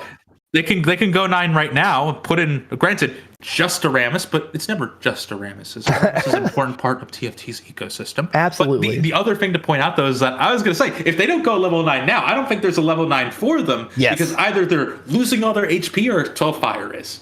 Yeah, as we come into the last fight here, we do have the Aphelios 2 with the Laser Core emblem. Nothing else, but still a very powerful unit. The hook lands, not doing too much, but Kai'Sa starting to fire. Does dodge the Sejuani, does dodge the Zed, does dodge the Mordekaiser. Nothing is hitting this character, and she is ripping through 12 Fiendfire's board. That's going to be the game. It's going to be a little bit trickier. There will be that extra pause coming in from the Sejuani, but as you said, the cutscene starts. There's no backing out right now. Dot's coming out of block 1 with 2 back-to-back wins. My goodness, Dot. So Dot is just saying, hey, I don't need the high roll of Samira 2 to win a game, right? I can do it just on my own, and with a comp that you're not seeing as much of recently in the recon. But I love it. You got the early Kaisa, you got the early static Shiv, and you said, and Dot said, you know what? I got this, and pulling it. I mean, at one point there was a 60 HP gap between Dot and 12 Fiends Fire at the top of the leaderboards in that top 4 situation. So a very, very good show of resilience to Dot to not just sort of take their lumps, but to keep up with their positioning, keep up with their economy, and a very, very well-deserved win. An important thing to note about Recon, too, is that while, yes, it has fallen a little bit out of favor, not really too much was done to it directly to do that. A lot of what happened was that the meta shifted around it, and Recon just didn't really shift one way or the other. As a result, yes, its positioning can be a little bit awkward here or there, but if you're in a meta where you can expect to see Zed, as we did see in that last game from 12 Fiend Fire, you can at least still rest easy by the fact that you can run one of the strongest Zed counters in the game. Absolutely. And as we finish block 1 today, though myself and Protroid will be saying goodbye to you for the day, we will have 2 more wonderful casters coming up in just a few minutes to bring you block number 2. And well, I was just going to say, before you send us off, Decker, where can people find you on the social medias? I am that Decker guy. You're on a roll, so I didn't want to interrupt you. You're fine. So on Twitter, that Decker guy. On Twitch, that Decker guy. Please give me a follow. Come say hello. I'd love to talk about TFT. But I've had such a good time casting with you, Protroid. It's always a pleasure to talk TFT with you. And we will go to a quick break, and then we'll have 2 other wonderful casters replace us. Don't go anywhere. We got more games coming up. Stick around.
remember, darling, don't look for me, I'm just a story you've been told.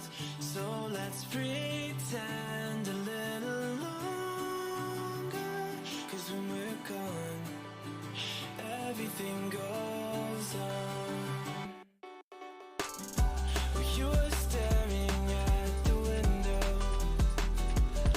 and I said, I wanna take you to the sea.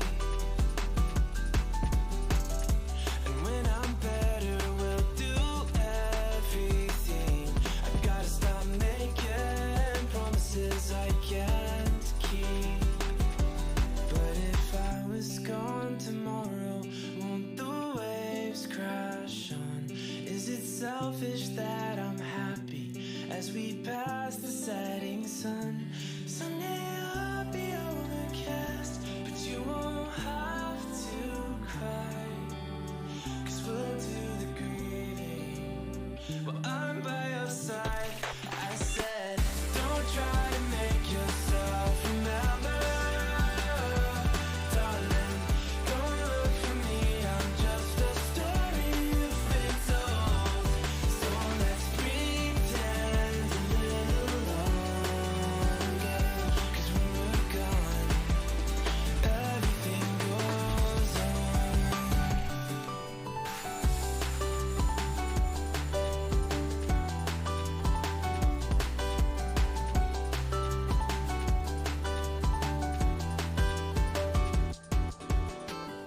And I'm so scared of getting used to this. All the vines that keep you tethered in your room. Well, someday both of us are leaving here, but for now I'll just bring this sea to you. Will you meet me in the daylight like we did before?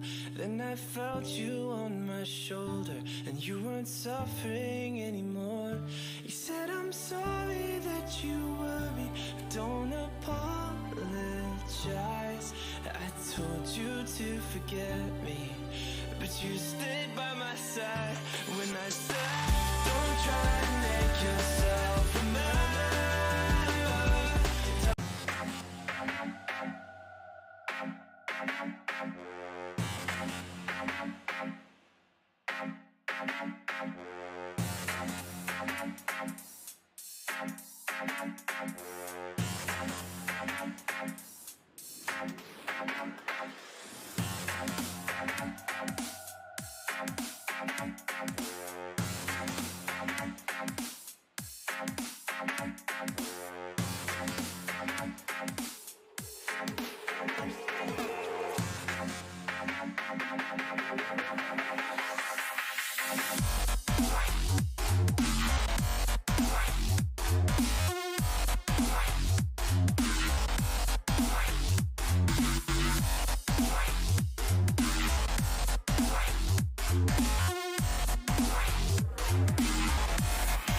Every time I touch Mac.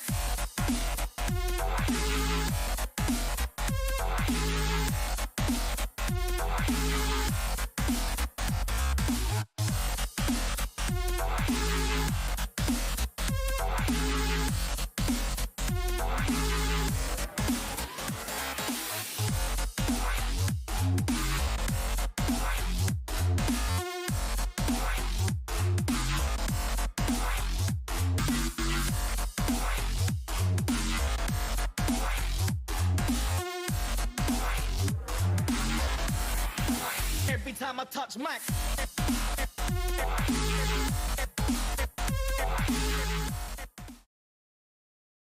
Welcome back to Block 2 of the AML Week 4 last week of playoffs. We promised that we were going to switch it up. We did switch one person up. So I am Decker, joined by Z-Boy Wonder. Z-Boy, how are you feeling today?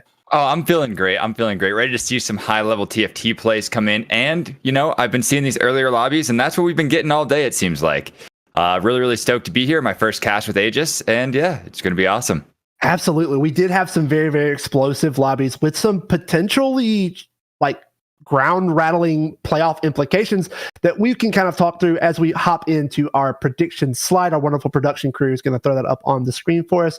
We've got a few things around the board. First thing I want to point out is that looking at Lawrence here, he was thinking that Roganus would be the winner of the lobby. Sadly, in the last block, we did see Roganus take both a 7th and an 8th. So Lawrence taking a little bit of an L there, as well as the community and the casters. We all kind of believed in the Roganus hype train, but they weren't able to kind of bring it out. But the thing that I do want to point out is the staff. They believed in the Dot miracle, and boy, did it pay off. Dot came off with 2 back-to-back first place to close off block 1.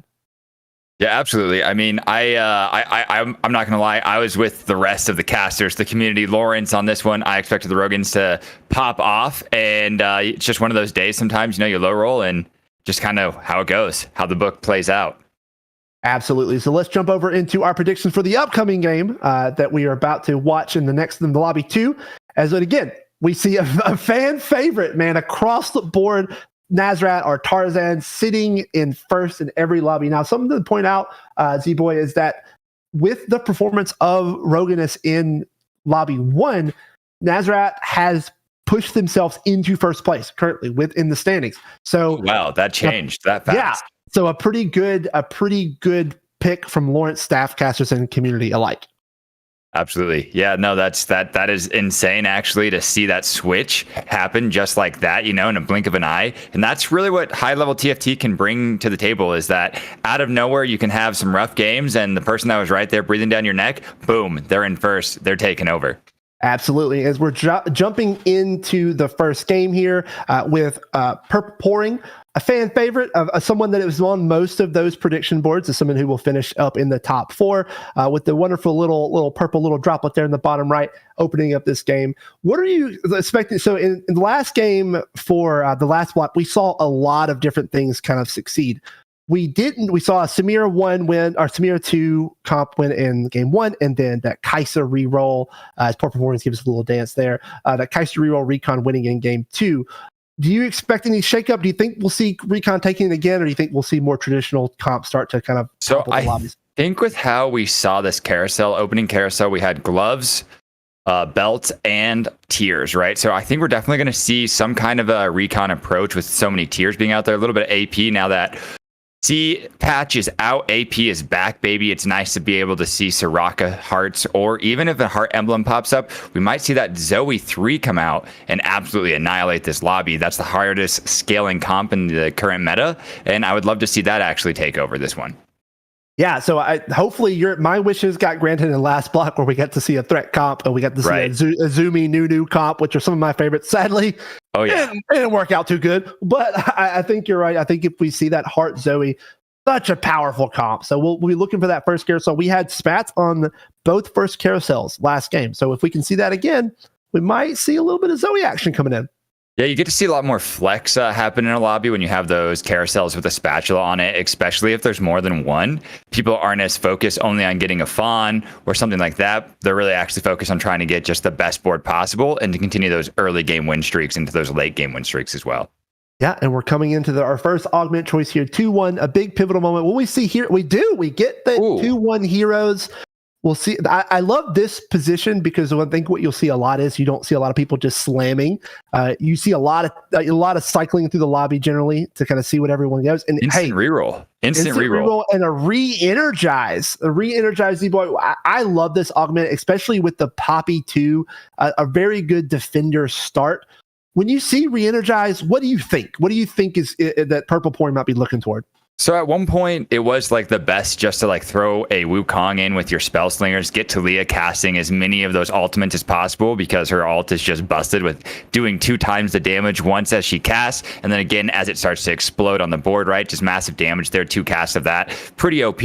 But now that MF is still just strong, obviously she did get a little bit of a nerf, but she's still really strong. You can run that mech frontline and just have MF just going crazy in aces, and I think that's what you might see here with the re-energize, is an aim for the 4 ace comp. Yeah, I absolutely agree. But you are right. It does give you a lot of flexibility. A lot might be exaggerating, but a decent amount of flexibility for which 4-cost hero you kind of want to play to. Exactly. Purple Pouring opting into this loss streak doesn't think that they have sort of the board strength to sort of secure a win streak here, as we're panning over to Tarzan, who is, again, currently our first place leader in the AML. Yep, and we're also seeing a Blitzcrank here as well for one of the hero augments, which I think is awesome for early game. It really pays off there. You start to see like those early game benefits of taking somebody's carry out, even if you're just using that to maybe preserve some health. It's in that late game where you start to see it affect in these tournament styles that people are actually noticing it. They're playing around it a lot more often, putting pieces that you might not even want to be pulling into your comp, getting an extra CC unit closer to the center of your entire front line could be pretty pivotal as these go down. But right now we are on board with our we were here with Nazrat going for potential 4 mascot. Might go for a Yuumi build this game, or they might go with that beautiful Anima squad early and go with the late game MF. I love opening early Anima. Obviously, a comp that sort of stacks into the, it stacks stats into the late game.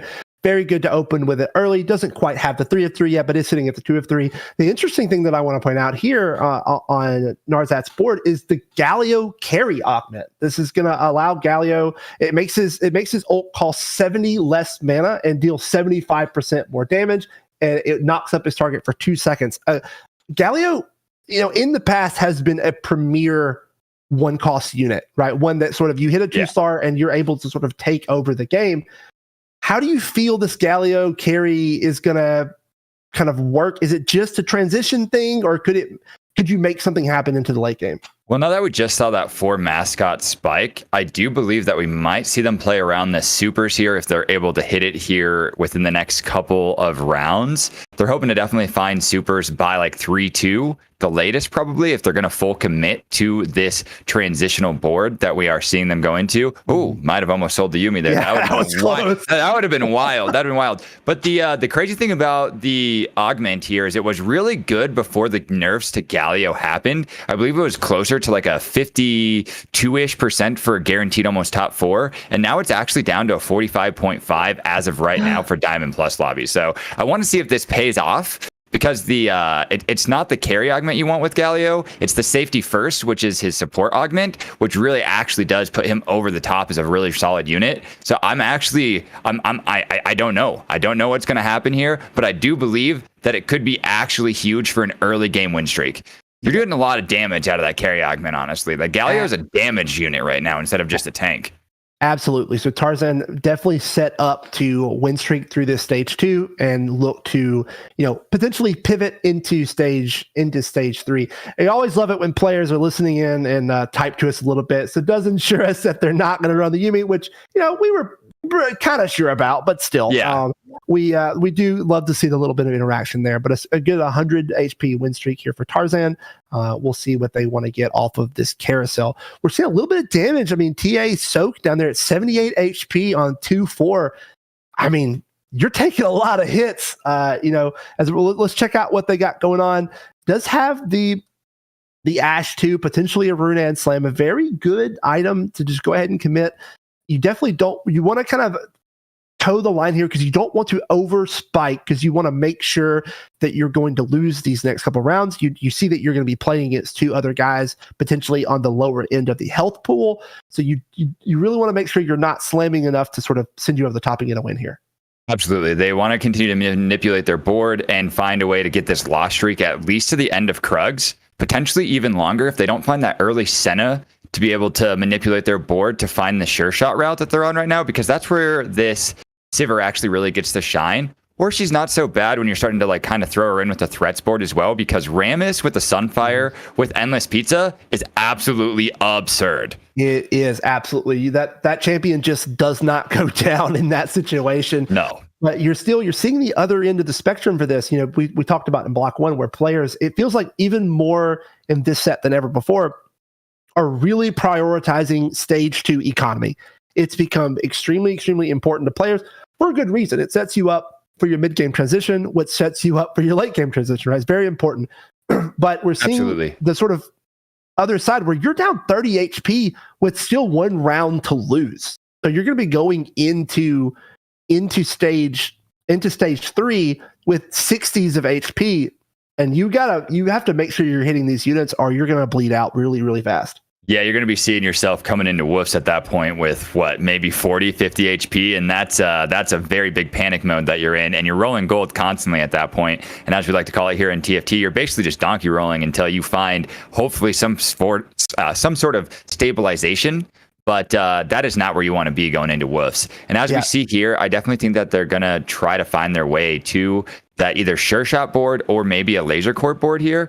We're going to see how they manipulate it coming out of Krugs on 3-1, and that's how we're going to actually see what they're going to want to roll down for, because they're definitely in that I need to roll down in stage 3 on level 6 potentially moment. And speaking about things that you don't want to see, whenever you're lost streaking, you do not want to play against the 100 HP carry Galio 2 with IE. Does go down to 60 at the end of stage 2. Hopefully we can see some item spikes here in Krugs and see that kind of resurgence start to happen. Does hit the Yasuo, so does hit the laser core as we jump on with Aggro, who is another person down toward the standings. We'll see what they are looking at. Does have the Shojin and JG, so we're looking at what maybe a misfortune angle. I'm thinking with what they have on the board right now, they're actually going to try to transition into the Spellslinger board. They have the Annie, they have an Ox Force unit as well. You use Lux as like your early game carry, and then you find your way to that Talia 2, hopefully, if not like a Sona 2 or a LeBlanc 2, until you can find that Talia 2 and those 5 Star Guardians to really make your board spike. And with this cloak, hopefully they'll hit a rod here and they'll be able to find that Ionic Spark that they're missing right now to really make their board spike. Yeah, they do find a chain. So it doesn't quite hit the spark, but does hit a potential gargoyles here to sort of stabilize their front line. Oh, and a lot of gold there. Do we see the sell the Lux? Yep. So we're making 50 on 3-1. We're feeling pretty good. And I expect them to pick up the LeBlanc here. Check admin, and if it is one of those good AP admins, they might just play LeBlanc carry the whole game. They do get probably the best admin you can get. Woo! You get permanent HP stacking is very, very strong. My favorite thing is, and I've had this happen to me one time this set, where I played for admin and I hit the HP stacking twice on 2 and 4. And I was carrying a Soraka with brawlers, and the Soraka had like 4k HP by the end of the game. It was incredible. So while I don't think we'll see that level of ridiculousness, a very, very strong admin there that I'm happy to see them Aggro commit to start to turn this sort of loss streak around. But again, having to play against Tarzan. That Galio is devastating. What is the damage there from the Galio? That's what I want to know. How much damage is this Galio laying down? We saw the tanking that happen, and if that was any sign of how much damage, it was a lot of damage. And they found that Spellslinger. Huge. Wow. These augments are actually just popping off, coming in favor of Aggro here. They're going to start to power spike. They probably are going to roll down here to look for that 4 Spellslinger here. But they actually get it from the they get it from the augment. I thought they already had the emblem in. They didn't have it in yet. Yeah, so definitely a power spike here. You hate to have to pay that HP tax to the 100 HP, win streaker, but I think you're happy to trade that for a Spellslinger slap. Yeah, absolutely. I mean, Spellslinger, the best part about the Spellslinger emblem too is it actually, you can just throw it on a tank, right? Gives you 150 HP just base right out the gate for you. And it also just makes your tank do a little bit more damage. Your front line's laying it down, really helping you find your way through these fights. And I think that's one of the things that we lost when the Annie got nerfed, right? We lost that ability to have that extra oomph and power punch that our front line was giving us. And a set on TA Stokes board. Very, very early set with the Declaw plus Redemption.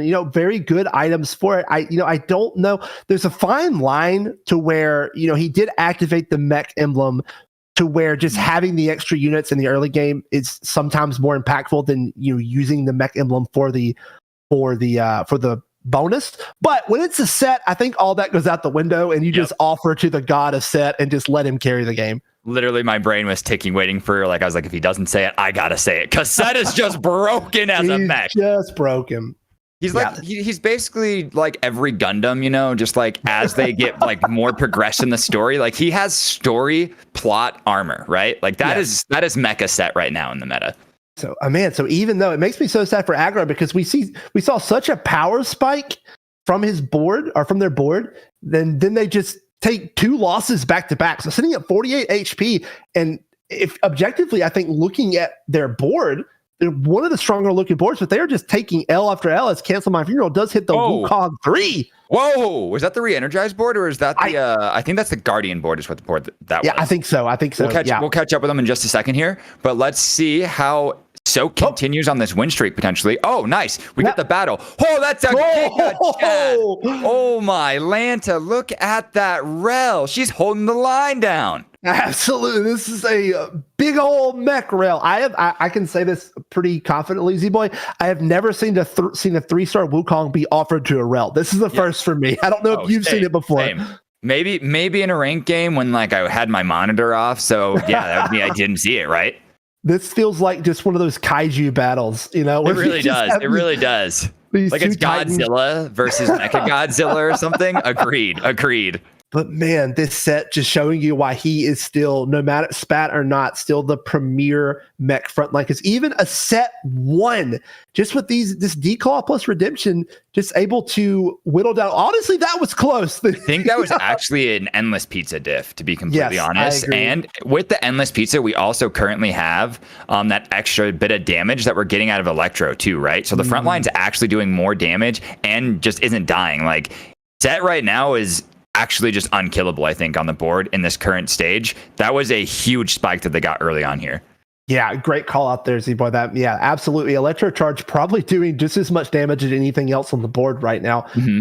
And man, this set is tanky. Sitting at 55 HP, you're feeling fine, right? Yeah. You're feeling comfy. You're feeling comfy. This is when you want to find that win streak. And now with the last Whisper Slam, I mean, you're sitting at really, really strong items here. The Eon plus the last Whisper. I expect that to get transferred to a Zed potentially. Yeah. Or they're going to look for that Samira, right? Yeah. Once they hit level 7, the roll down, we'll see which one they find first. It's possible. I think you're right on. I think it's just kind of whatever you hit first is what we're going to kind of commit to at this point.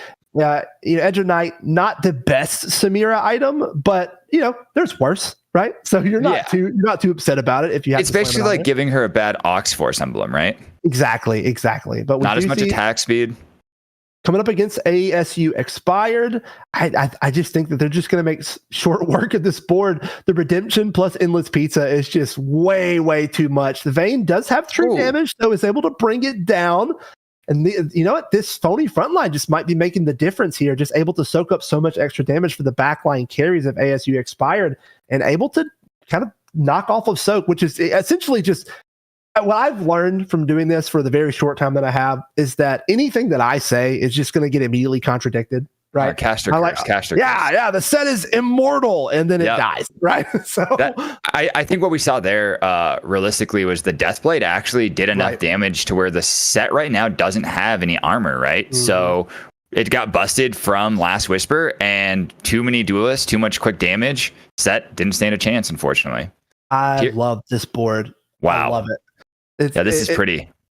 So I love the Protector's Vow here from the Poppy, just giving extra survivability to the front line with the Draven. So we've talked about before how hero augments and also things like prismatic augments, depending on where they are, can really elevate the floor of where the power of your board has to be to make it into that top 4 and especially into the top 2. Where do you think that Draven settles in that? Do you think that maybe because it's an early hero augment, you don't have to worry about huge power spikes later, that Draven, like a Draven carry, could be a thing, or this is just a straight up transition and Draven is trash? So I think that when it comes to the reroll comps right now, outside of like Kaisa, like the super reroll comps, I think Draven is the actually only one that's viable. Mm-hmm. In my opinion, with the nerfs to Yuumi and stuff. Obviously, like if you high roll Yuumi, really, really good. But I think for this scenario, Purple was using like mechs and early Draven roll right now to hopefully hit those high rolls on Draven. Wasn't able to find it. So now they're definitely looking for that, like we were talking about earlier with re-energize. They got to find that MF or Talia and fast, or their game might be over sooner than they expected. Yeah, that pressure of sitting at the bottom of the standings, as again, it looks like Soak might be taking some damage. Yep. So again, I say it, set dies for a second time, but there's a lot of pressure on these players who are sitting in the 40s of HP at the end of stage 3, to where the damage is about to ramp. Right, stage 4 damage is no joke. So if you don't start hitting now, it might be a roll on 7 and pray type angle, a 4-1-7 and pray, or you might be seeing yourself going out pretty early. We're going to start seeing these 40 lifers, so like 48, 46, 47, aggro, purple, and soak. They're going to get into that donkey roll level 7 moment because they got to stabilize. They got to find what's going to make their board strong for the stage 4 or they're dead. It's just that simple. No life. And as you see here he goes. He went the rolling over his head made my heart skip a beat for a second. But and then Samira Zach, hello. There it is. Wait a second. But we got rid of Senna? I'll be honest. I don't know what's going on. I'm confused about what I'm seeing here. Same. I don't know what our end game goal is right now. I guess we're going to try to play. Okay. I see what we're going for. I'm assuming that Purple's thought here is that spiking on the Draven 2 is more impactful than Samira 1. So I mean that's definitely a valid argument. That Samira obviously a much stronger unit than Draven, but because Draven is able to absorb the other mechs to give them that extra boost, I'm assuming the determination was made that it's just a stronger bonus. The question is, you now have no gold and you're sitting with a Samira, and I don't think Draven 2 is going to get the job done through stage 4.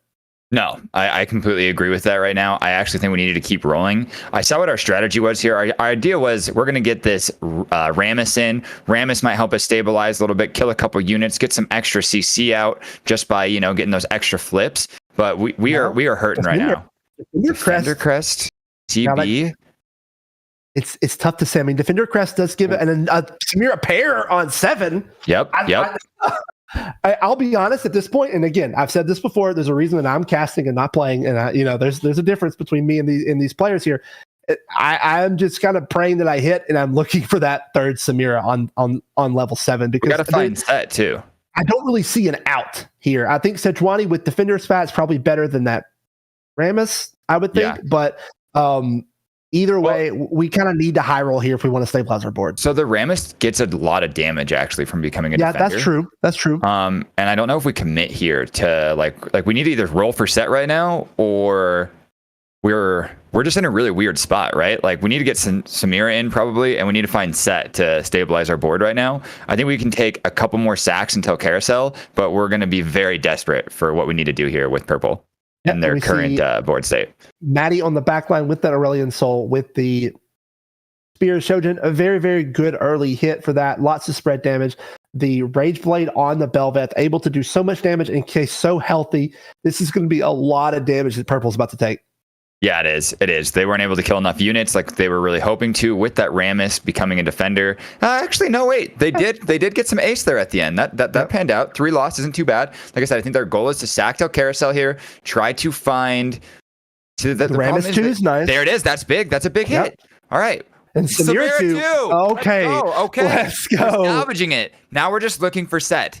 That is the hero that we all knew we needed, but we never wanted. Yeah, if Purple's able to hit set on 7 here, it's going to be huge for stabilizing their board. But they have to make kind of the determination: do they want to greed the Samira 2 and see if that does the job, or can I keep that donkey rolling up as we jump on board with someone else at the bottom, TA Soak. Yep, TA Soak, the other low health here. We did see that they didn't have to go too hard to find that level or that power spike that they needed on their board, right? They needed that sure shot like we were talking about. It did not come in the form of a Samira, but it did come in the form of a Senna. And Senna does do a lot of damage.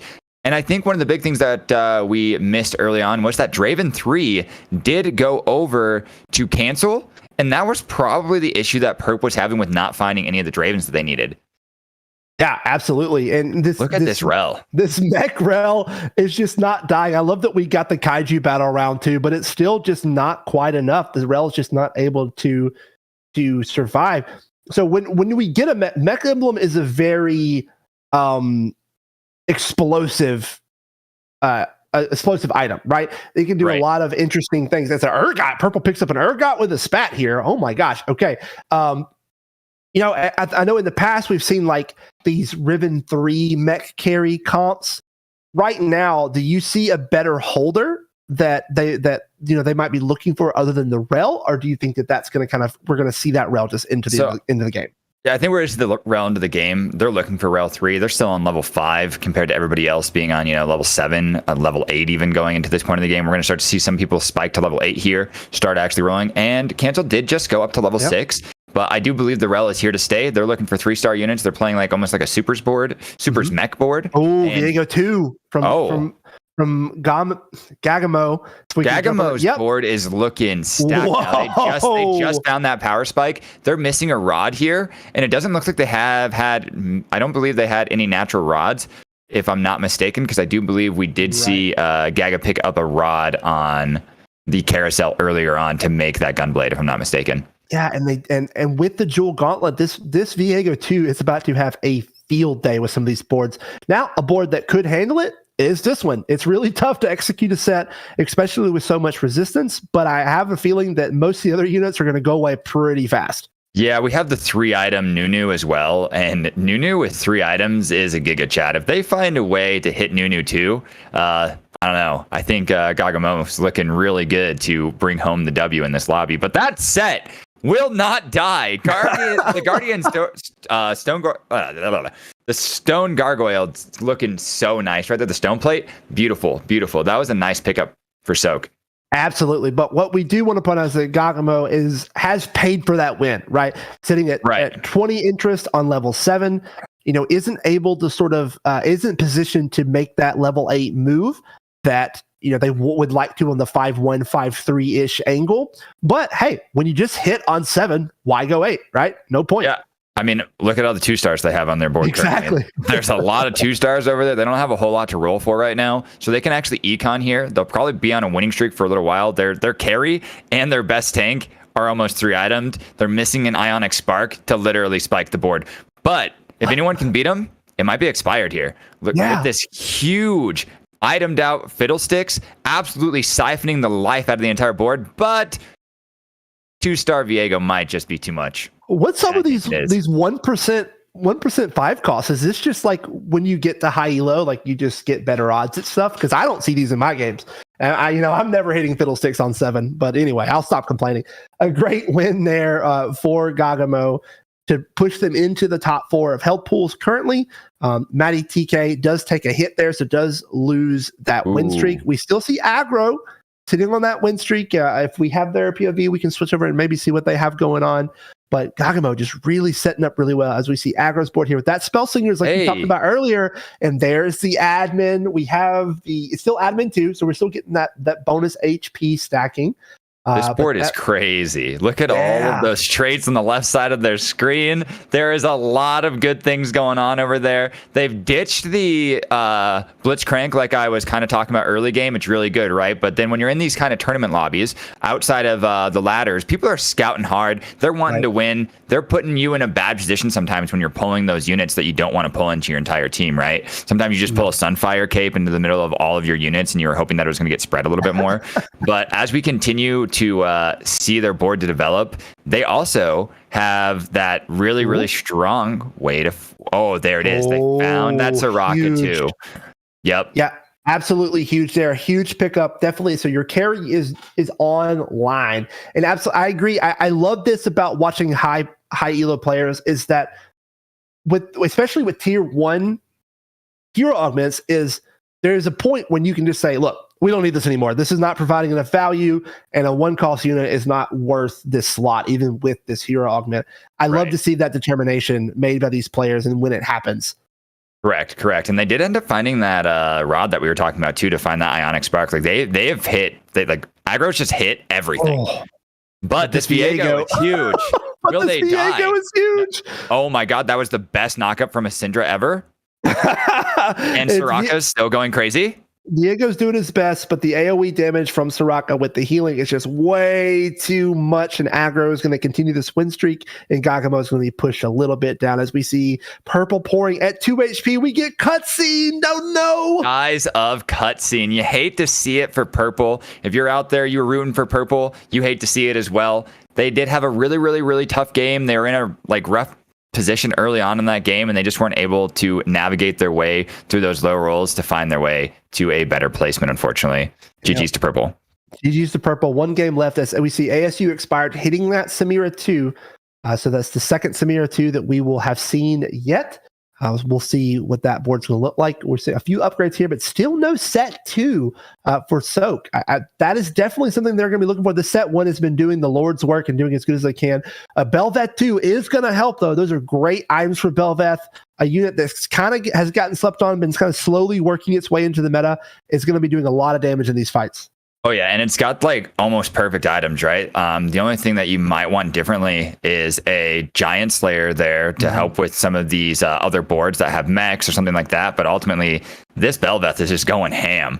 Yeah, it's almost just a sin that a set 1 can just tank for so long. I mean, that is endless wild. pizza. It is endless. Yep. Absolutely. So a really good, this board that TA Soak has put together is so impactful. As we see, Cancel My Funeral is gone out at -1 HP. I believe that was our rel player. Is that right? Yep, that's correct. That was our reroll rel player, having not found, I believe, rel 3 there, which just made their front line not tanky enough to last with these higher level boards. Yeah, so Soak is still not able to find that set 2. Not as much everyone is using it as it used to be, but still, being picked up a little bit around the board, and still a unit that you definitely you want to shy away from. But the Ramus 3 from Maddie TKD, I love this unit, man. I love it, especially when you see the 3 stars come out. Yeah, the 3 stars are definitely my favorite part, right, of the late game when we start to see all this health at the top. Aggro still on that win streak. Like we said, they found that power spike and they just have not looked back. But could this be the moment where Soak shows off how good Belveth actually is since the buff? Looking strong. Looking really strong in this fight here for Soak. Absolutely. Belveth is just doing the Lord's work. Ridiculous. But Soraka's going to try her best, but it's not going to be quite when everyone sort of turns their attention to her. She starts to fall apart. But still, stacking that HP is going to become more and more and more of a threat as the game goes longer. As we see in Aphelios, we see our five calls start popping up on carousel.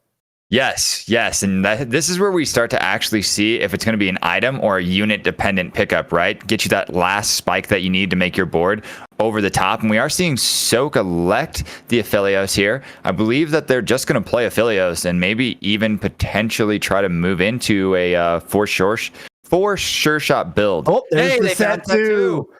Yeah, but right now my eyes are definitely on Tarzan or Nazrat. They again coming into this game, they are positioned at the top of the lobby, and as we're jumping on board with him now, so they want to keep pressing that gas to stay in that first place. I mean, look, it's great to be like, we've not secured top 8, but have a really good bid at top 8 and to avoid week 1 of playoffs with the bye, but you want to keep that first place just to secure that dominance. And a Janna 2 on a windy day can definitely help you. This Belveth is about to be doing a lot of damage.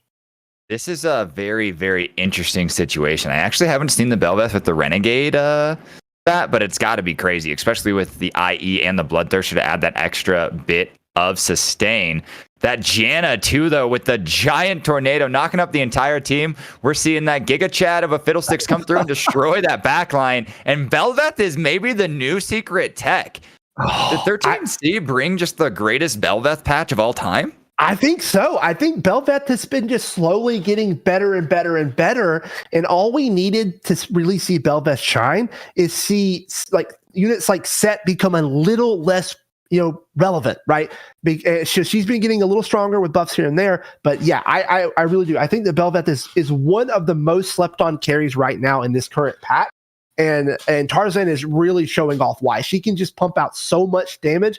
And these aren't even like optimal items for her. Now, I do having the Renegade, having that stacking damage from the Renegade is going to make her do even more crazy damage. But man, it's fun to watch. I love this unit and I love this comp. Nazrat's playing incredibly flex this game. Like, that's one thing that I really want to take note of is how flexible they're playing with these augments, with these additional spatula units that they are gaining. And look at this damage coming out. Can they clear the set? Is she strong enough? Does not look like it. And that Aphelios stun didn't come in time to make this fight just good enough for Nazrat. And they're going to go out, I believe that was in 5th? Yep, 5th. Fifth. But it's still, you're still in a good position. Points, yeah. Absolutely. Still great points. To be in first too, right? Like a 5th place is probably what they like they're not going to be upset with that in the position they were in. And we now see aggro take another big hit of damage after they were on that win streak for so long. They're getting low. The whole lobby's low. I mean, we're in the lower 20s. This could be over by 6-3. Yeah, this is the TFT that I love to see. It's not as interesting to me whenever you see like someone these high thresholds of HP when it's like, oh man, we have a raid boss we have to deal with. Everyone is just in the trenches right now. Every single round matters. You can't get lazy. You can't get off your game. You need to make sure that you're staying on top of your positioning. You're being as optimal as possible. And no one is hoarding gold for 9 here, right? Everyone is just spending everything, trying to get their board as capped as possible, because any of these fights can be the last one of the game. Absolutely. I mean, when you start to see the lobbies not have crazy prismatic, 4-cost, hero augments, things like that, that's where you really get to see, I feel, the skill of the players in the lobby, because it really comes down to itemization. When did you roll? How did you roll? What board were you trying to put together at this exact moment? And then you start to see, all right, is it going to be a Shroud here? We see a Shroud and a Zephyr, two very, very strong defensive options. I love what Gagamo's doing here. He's not really giving people time to scout his item choice. He's going to take this probably last second, pretty close. But so we do see the Zephyr pickup. I do love the adaptation based on who he has to play next. He's playing against Matty TK, who has a very strong back line and front line. Hopefully to Zephyr this Rammus here. A huge gadget team pickup for the Ionic part. Yeah, absolutely. But can they chew through this Rammus to get to these carries in the backline? I'm not sure, but we'll see if Viego can just do it anyway. Yep, absolutely. And we do see the Soul Eater here, which might just be a little too much of a sustainability now for... It's Maddie, right? Maddie, yeah, Maddie. Yes, to make sure I had their name correctly. Maddie has that Soul Eater, which does make them have that just insane sustain on the board. Belveth! Can she hold it down? Yes, the vertical threats are just so good, like you were talking about. I don't even know if you need the maximum threat right now, just because Belveth is so strong.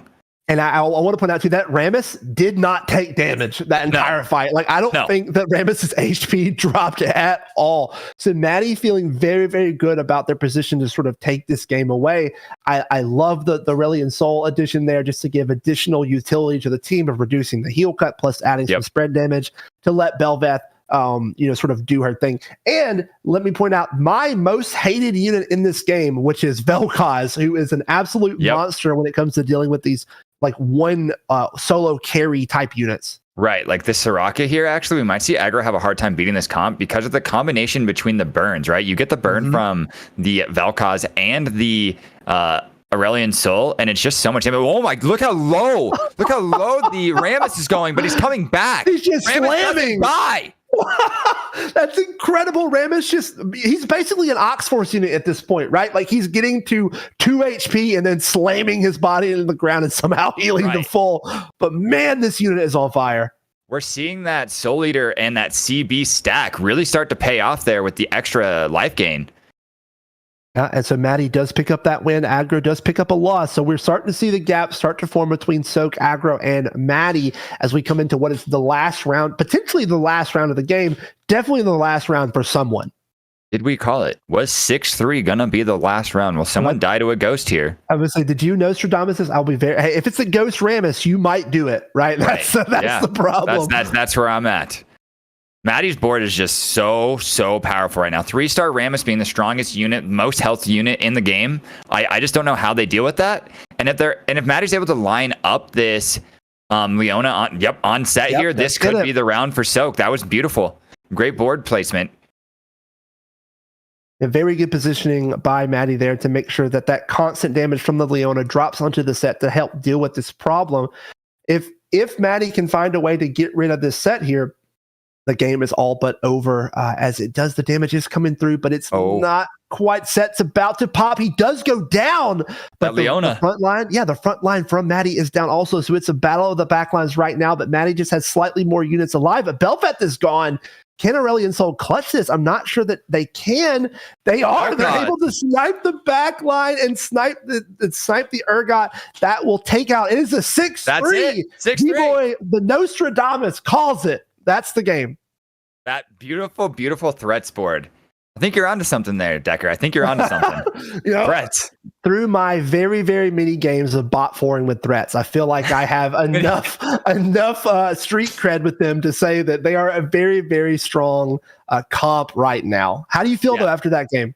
Yeah, no, that game was awesome. I mean, we saw Nazareth find a 5th place, which I think was actually exactly what they needed in terms of points for the round that they wanted. Obviously, higher than that would have been great, but they really weren't dealt a great hand, right? Some of the rolls were a little weak, and they were able to just squeak out that 5th place. And that's what you got to do in these tournament styles. You got to play for placement sometimes. You got to really throw things to the wind, roll down, lose a couple rounds, stabilize, find your way to 5th place, and be like, heck yeah, I got the points I wanted. Absolutely. And Maddie coming in with the win there with the 3-star Rammus, the Threat Lord, the Belvat, the Aurelian Soul, everything just clicking. You love to see it, but don't go anywhere because after this break, we'll be back with our final game of the day. Lobby. See you soon.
So, hey, good night, guys. Good night to all watching. I am Sir Black P joining in for this last game with T-Boy Wonder here in place of Thacker. I just joining in for the last game tonight, trying to make a shining good cast like my ball head here. But how are you doing, T-Boy Wonder? Doing great, Sir Black. How's the night for you, my man? Yeah, crazy night, but still made it to game 4. So I've seen it's a crazy night of games as well. 3 different comps winning each of the 3 games of the night. We had Aegis and Shoe Shots. We had Recon and Kai. So we had threats. So loads of things in the game. It seems to be a great meta. Yeah, no, we're seeing some beautiful things. We're seeing some beautiful things come from all these high-level players, different comps, different combinations, a lot of flex play going on as well. And if we want to move on to the predictions here, we can talk about some of these flex players that we have. So Nazrat here was the team favorite. They were able to pull out a 5th place with a very, very flex board. We did see Maddie take 1st place in the first lobby. Well, this would be the 4th lobby, their first lobby, I believe. So looking really strong right now for Maddie and Lawrence's picks. We do see that Purple was a favorite for the community and the staff. They did unfortunately take 8th place. But outside of that, it's still kind of pretty open for some of these other contestants right now, with Soak having a pretty solid round there, top 4, I believe, and Expired finished right in the top 4, if I'm not mistaken, as well. Yes, perfect. So we get the community leading on points, but everything kind of rounded up. No one is too far behind or too far ahead. So great to see Nazareth being the big one here, top 1 every single bet. But we are pretty ready to send it to game 4 and see what's going on. So any special predictions for game 4, Boy Wonder? I think that we might maybe see one of the Laser Corp comps maybe come out and pop off today. Maybe that would be our final lobby's top player. Yeah, for sure. Might be the case. So anxious to see this last game. I, for one, am seeing a lot of competitive going on in TFT right now. Every region is starting out with their qualifiers. We get, obviously, our league going on here as well. And with this great meta, we've seen so many different comps everywhere, every qualifier, every region with different metas as well. But yeah, going into game 4, finally we get the carousel, and we have no defensive items on this carousel. Yeah, juicy carousel here. We're seeing a lot of bows, a lot of swords, and a lot of rods getting picked up. No one picked up the glove. What are your thoughts on glove in the current meta right now, Sir Black? Yeah, I'm not a big fan. I mean, obviously there are great items. The shield breaker is great. The crate items are great, but it isn't. It doesn't seem like the things you want to slam first and foremost. Right. Like you're going more for a giant slayer, because even if there aren't giants in the board, it's still a very flexible item. Or you're going maybe for an early Gunblade or Bloodthirster, so your units can survive more. And even the aura items seem to be a little bit preferred, like the Redemption, the Solaris. Yeah, we're starting to see aura items actually get like a little bit better in this meta now, where at the beginning of the set, I feel like they were actually like -2 items at points. Yeah, for sure. And we see Matty here typing in the chat like Globestar equal lose. Even the players, obviously the players aren't as a fan of a glove as I am either. Yep. Exactly. And like we were saying earlier, we love it when our players are listening in and hearing what we have to say about things and offer a little extra insight. We do see Maddie here high rolling a bit, finding that Talon 2 here on 1-4, and you love to see it. Even with that little bit of a lean towards Laser Corp, I mean, you can't deny how strong Talon 2 is early. Oh yeah, definitely. Doesn't even matter if you plan on using it all the way, but it's a unit that's pretty much gonna guarantee you a kill or 2 in the early game. It can kill really easily a soft 1-star 1-cost unit in the back, so it's pretty decent. And now we get some gold drops here with the double Yasuo. Perfect start for a Laser comp here, and the first augment is on silver. Yes, it is a silver augment, so now we'll have to start to see if anyone wants to reroll. I usually feel like a reroll on silver can be pretty bad if you're looking for those hero augments later. That's where you really want to use those rerolls right now until we get that new patch for 4 rerolls on our hero augments. Yes, definitely, I agree. Well, obviously the 4 rerolls are for the hero augments. We Right. still have just one for the others. But yeah, silver usually won't impact the game that much. We usually have the augment tier. I'll tell you how fast the game is going to be as well. You know, silver, kind of normal, gold, and prismatic, then making the game a little bit faster for everyone. So Right. yeah, silver is pretty fine, and we get Nazareth here with AFK. I like it a lot. Yep, same. I'm a huge AFK fan. Outside of it just being a really, really strong econ start, Nazareth was able to hit a 2-star early unit, you know? Really nice free econ that you get. But also, like, I think that Nazareth might be able to kill a unit or two during this AFK session just with those brawlers, hopefully. Yeah, not a Q here for O, but that's fine. Like, you get so much econ here, and then you can still go for a reroll down the line if that's your thing, with a lot more econ than another reroll player, or you can just fast forward the layer levels all the way to 7 or all the way to 8. But we have a Kaisa here, so we might be seeing something like a Kaisa reroll, Right, as we've seen on game 2, sorry. And we already have a Ginso on the bench. If you want. There was a Gensu, or you're halfway to a Static Shiv and a Jeweled Gauntlet or a Gunblade, which are two of the best items on Kaisa right now. Yes.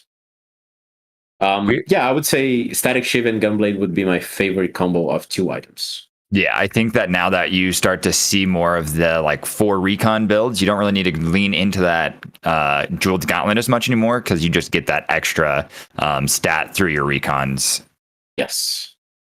And then we get Purple Pouring here going with the consistency. Let's see whether they're going to be able to be consistent or not. But it seems to be definitely a strong board here with a 2-star Wukong and Galio, plus a Riven there to give you the 2 defendants, and being obviously way more powerful than a Rel or a Poppy, just because it's a 3 cost. And then we also have the Silver in the back to civilians, lots of mana generation, plus the healing, the Ionic Spark as well, very helpful in the early game. It's one of those items that isn't necessarily going to be the strongest thing in the late game, but it's really powerful in the early game. So really good for a consistent win streak, which is pretty rare.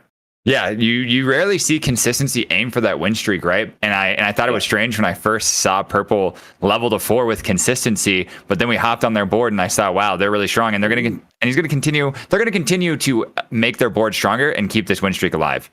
Yeah, so we leveled to 5 to throw in Mascot, and not just any Mascot, but Alistar, the 3 cost, the very powerful one. And we seem to have a very easy win here against Cancel, because he has a very weak board going on with those undergrounds there in the back. So yeah, really easy fights. Now comes the real time to see whether this board is going to be stronger or not, because in 2-5 people seem to get a little bit stronger, but it seems that it's going to hold up. Yeah, no, I agree. Their board, Purple's board, is really, really, really strong right now. They're finding a lot of early game traits to activate, but also they have 2 huge 1-star units as well at being 2-star, 1 cost units at being 2-star.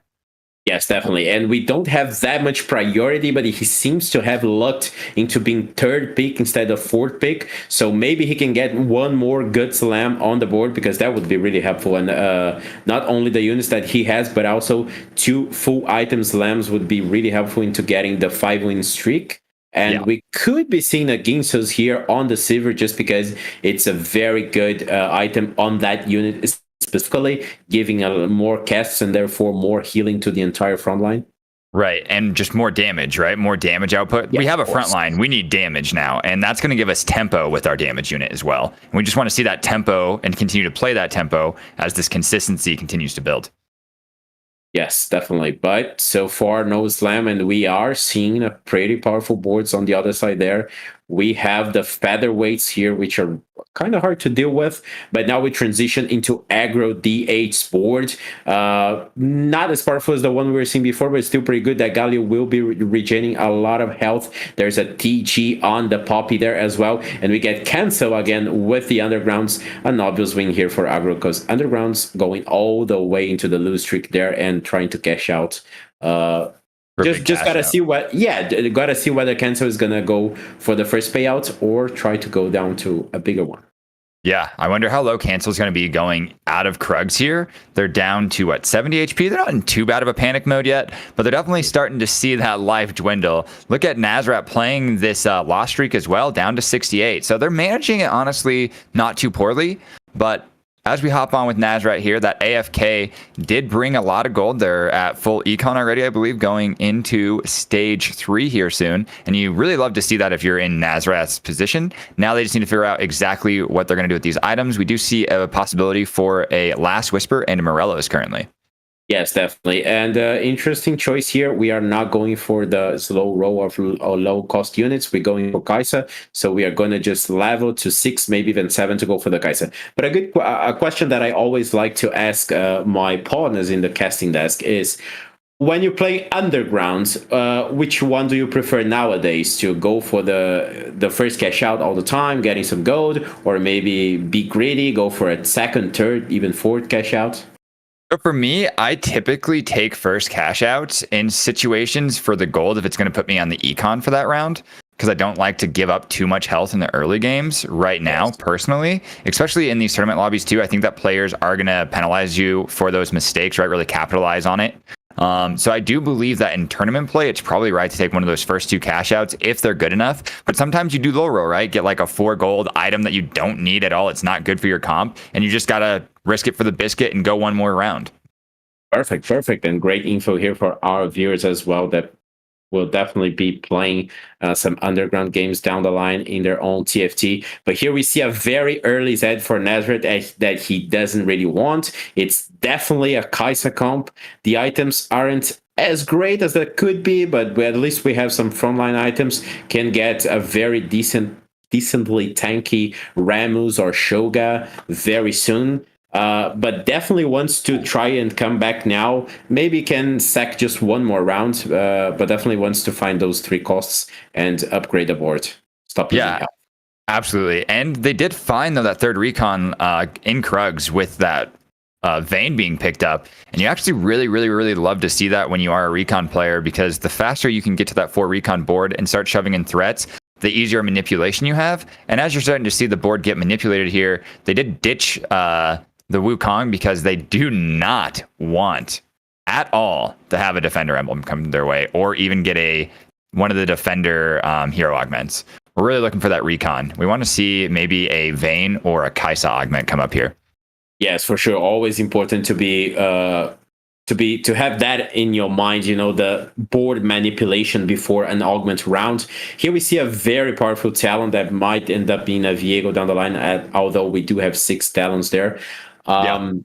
But still, let's see the augment now. We built frontline items there with the Spark and the Sunfire, still waiting on the Kai'Sa items. Maybe a level 7 now, maybe just after the carousel. But as far as augments go, we are set for a gold augment. Ooh. So we're going to see probably a juicy hero augment coming up for the final augment. Might not be any hero augments this game, but there is now a good chance that it could be a 4-cost hero augment. We do see a portable forge here for Soak, and they elect to take a Randuin, which I think is actually really strong in the Renegades build, as it just gives you that extra tankiness that you need with the comp, and it also just allows for you to kind of like sneak in some more damage in places that you might not have expected.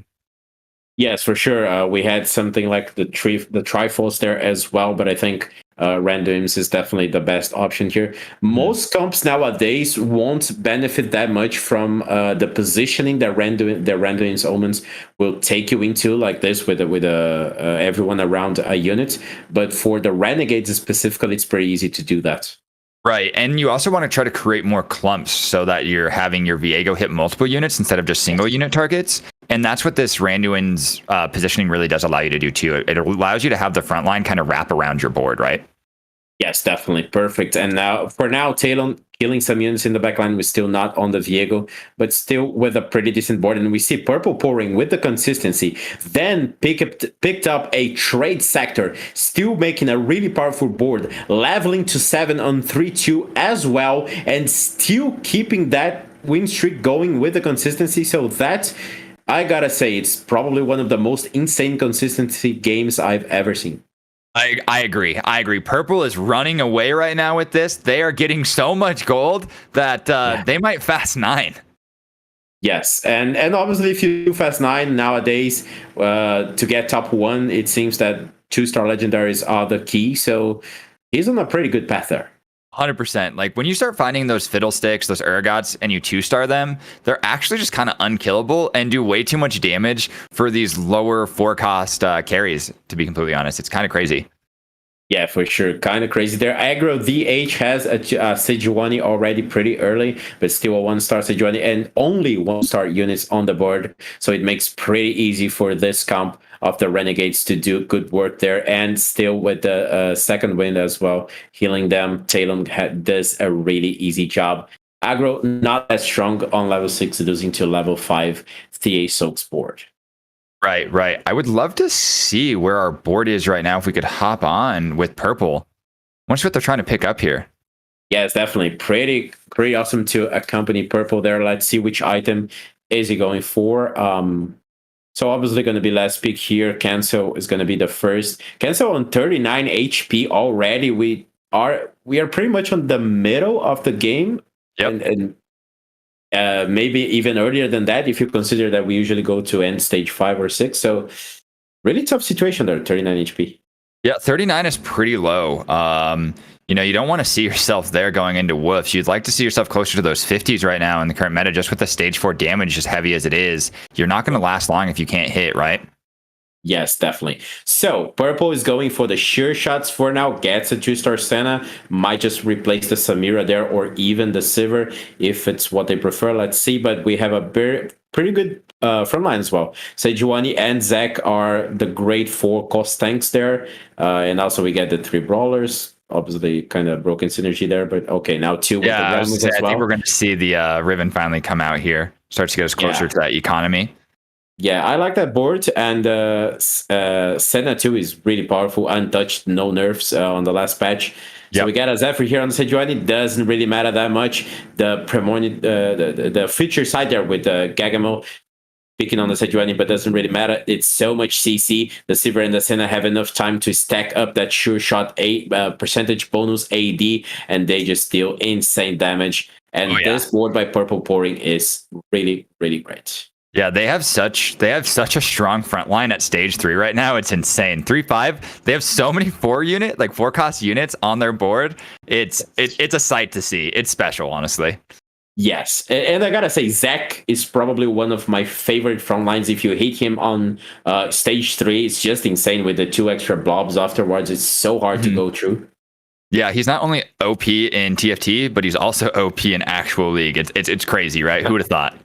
Yeah, who would have thought? But yeah, and it's a pretty awesome design as well. I love especially this TFT Zac, which kind of looks like Venom, from Maurader. Yeah, exactly. No, I get those vibes too. The threats are cool. They definitely give you the symbiote kind of effect.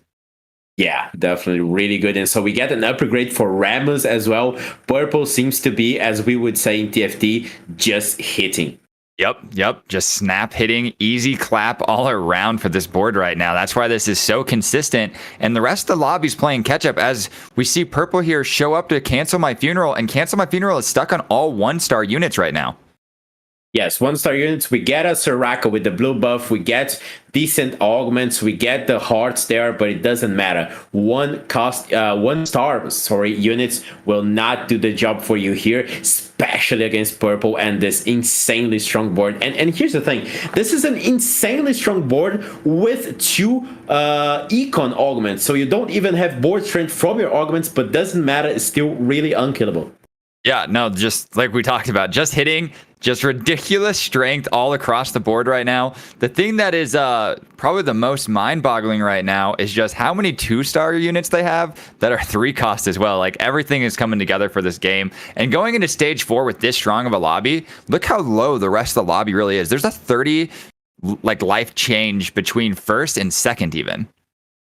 Yeah. Usually that's what happens when you have one or two players, in this case one, just win streaking that hard. Everybody else ends up being really low earlier than usual. And we also saw there the Sivir remake, like replacing the Sivir to probably throw that Ginsu on the Senna, because obviously 3 costs just a little bit more powerful. So pretty awesome there to see. And now we have a transition here into Belvet for Methi. Gunblade on Belvet seems to be the trend nowadays. So we also have Maddie right now in a position that they are very low and they're playing for their top 4. Again, with Aggro, Maddie, and Gamamo, we're seeing them all play for top 4 in this current game right now for the playoffs in our league. So this is a big game for Maddie. Yes, definitely big game. So remembering we are already on week 4 of these leagues. So lots of things on the line here, and we see the Belvet doing great work there. The Titans really helpful in keeping it alive. Also, the Edge of Night as well. The Gunblade helped healing the team, but doesn't really matter. Soraka did a better job there, and now we go for the third augment, and it's Prismatic, Boy Wonder. Wow, no hero augment, but it's the Prismatic augment, and Maddie does not get as much help as they were hoping for from that reroll. This could be detrimental to their placement. Archives, that would be an interesting pickup here. I just don't know if it does enough, but they are looking for Laser Corp. Okay, Veil is really good, actually. Veil, I think, is one of the better Prismatics in terms of placement right now, but do they have a strong enough board to really have it capitalized for them? Yeah, that's the thing. We get an Aphelios early, but we don't really have that much of a board to play Aphelios in. And gives up the Aphelios. Doesn't get the 6 Laser Corps just yet.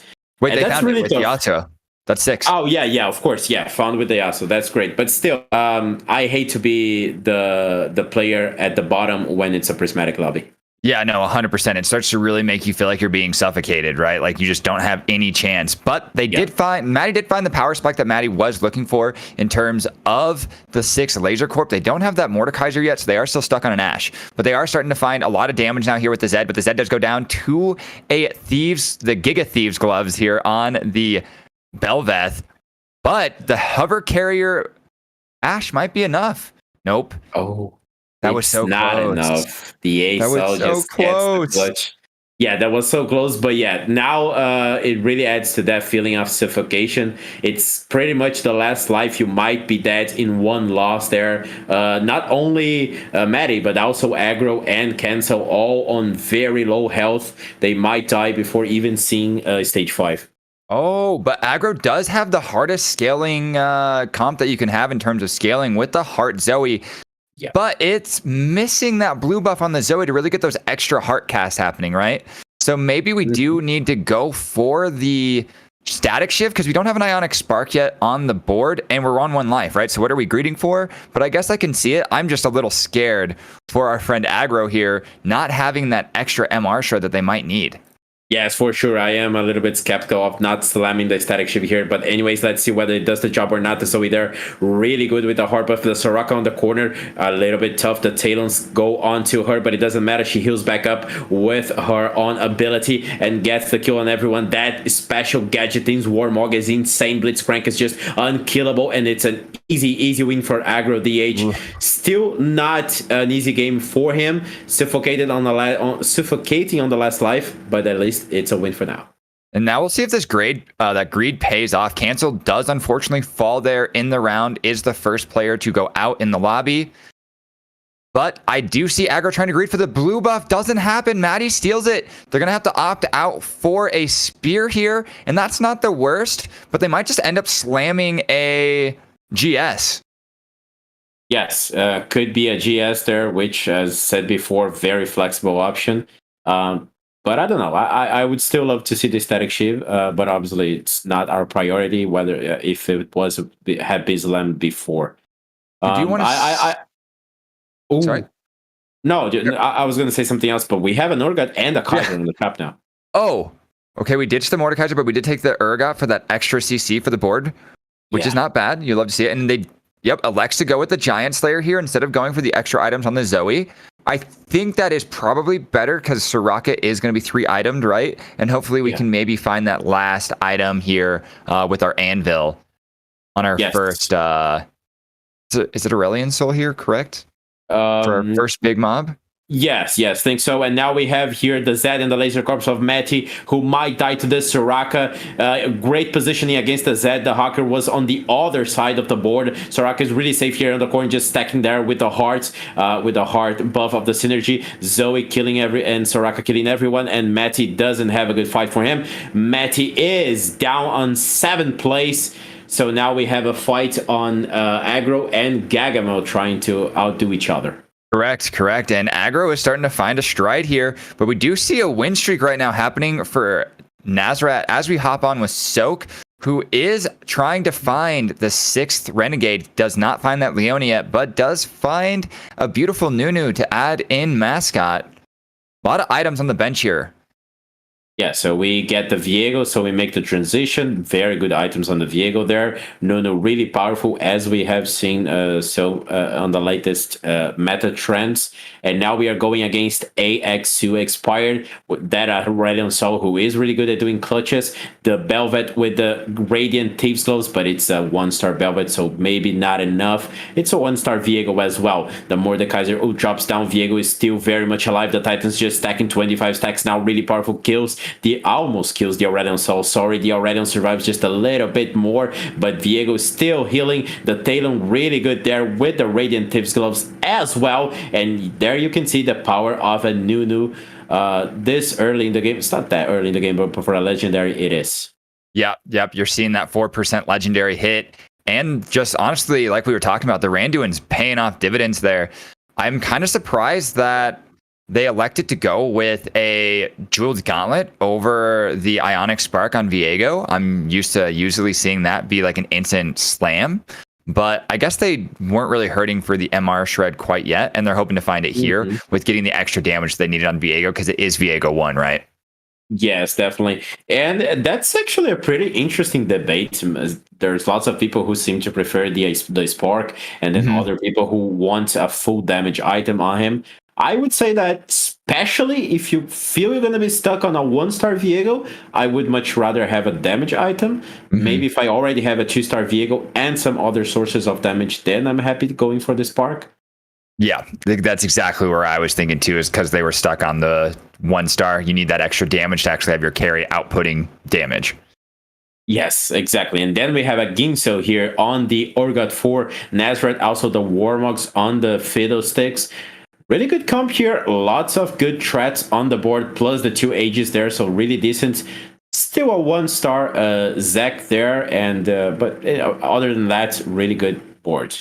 Yeah, absolutely. No, the board is looking strong here for Nazrat. They have solid traits across for the Aegis, because we are seeing a lot of AP comps right now coming online, especially with Aggro having this strong of a board.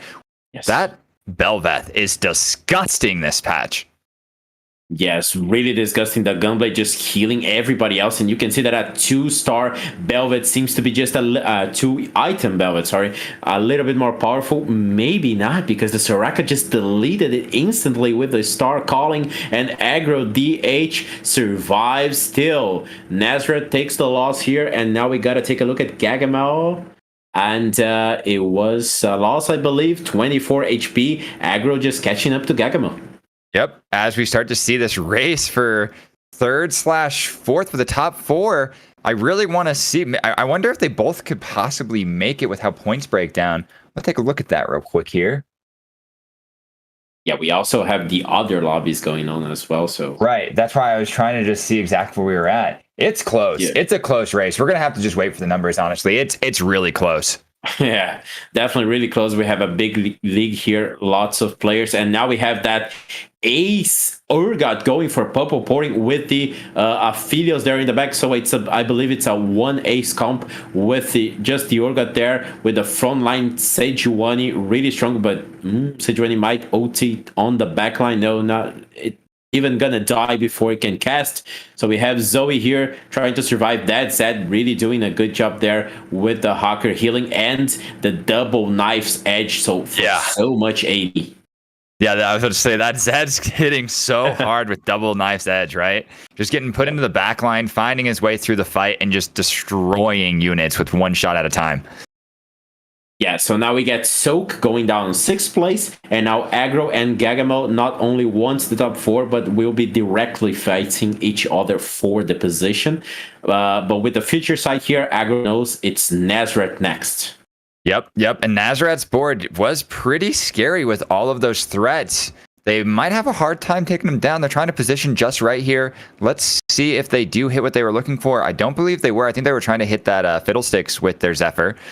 And it was good positioning here, but the Zed did go straight to the Urgot. This could be huge. Losing out on a lot of the CC for Nazareth right there. Yeah, like that was a really good Zephyr. That would be a really good Zephyr there, but it didn't catch even the Fiddle or the Velvet. And that was a really good win there. Gagamo loses and Aggro facing the Aurelion Sol, but yeah, Star Calling just way too much to deal with. So it seems that Aggro is on the uptrend and Gagamo is on the downtrend. Yep, Gagamo is definitely having a hard time right now here in the later half of the game, and we do see that Gagamo is going to go for that Laser Corp emblem, hopefully dropping another unit that's not doing so hot for them. That will get them also to Sure Shot with it being on the Samira, and we'll also see an Ace get into their board as well. That was a pretty big pickup. Yeah, pretty big pickup. I love it. Samira, both Samira or Sivir, or even the Felis, if it's the case, are great with the Laser Corp's emblem. And yes, definitely makes the board stronger, but we sell the Samira. We don't actually care about that. We went a little bit more frontline because Zed is our true carry, and we also get the Leona there. So getting Aegis, which seems to be the preferred frontline synergy nowadays. Yeah, yep. And honestly, putting the hover carrier onto Echo actually makes Echo just kind of be a little bit more of a devastating threat here, potentially down the line. Yes, and now we see this ghost, which I do not know who it is, but still we get... It's Nazareth, I believe. Yeah, might be Nazareth. So we get the Radiant TG there with the items there, but we see that the Laser Corps are doing work. Zed is fine there in the backline, stacking the Titans, healing everyone with the Gunblade. We also see another fight there, but we go back here. Zed kills everyone and it's a win. Now checking out Aggro DH to see how the fight is going to go over there. Soraka seems to be just a little bit hard to kill. The anti-healing went there from the Aurelion Sol, but it doesn't matter. Soraka is still too hard to deal with. 5th place goes to Expired. Aggro and Gagamo both still alive. Yep. But they're still battling it out here. This is absolutely crazy. And we're still seeing Nazareth also doing really well too. I wonder if a top 2 continues to keep Nazareth in first place across the entire league. Yeah, we definitely gotta keep an eye for that after the game, see how the table ends up being. But now we get Purple Pouring versus Nazareth, so it means it's Gagamo versus Aggro DH. Would love to see that, see who goes down. But Purple Pouring here and Nazareth facing each other. That 2-star Nunu really powerful. The Urgot with the Ace there and the AD items doing a lot. It's a 2-star Aphelios on the backline there in the corner as well. Gotta check that out. Aphelios and Urgot doing so great job. But those threats are really hard to deal with. The Velvet just doesn't lose health with 2 healing items, healing herself and the team, and Purple Pouring just doesn't survive. And Aggro DH is the one that goes down after a very long win streak. Did not go through Gagamo's board. Gagamo's board, I think at this point, is pretty powerful as well. I was kind of surprised to see Aggro go down after being on such a long win streak, but we are seeing 2 of the front runners in the lobby there obviously fight it out between Purple and Nazareth. And Nazareth's board is kind of ridiculous. All those threats really paying off. It's the double disdain on Velvet. Does she lose any health?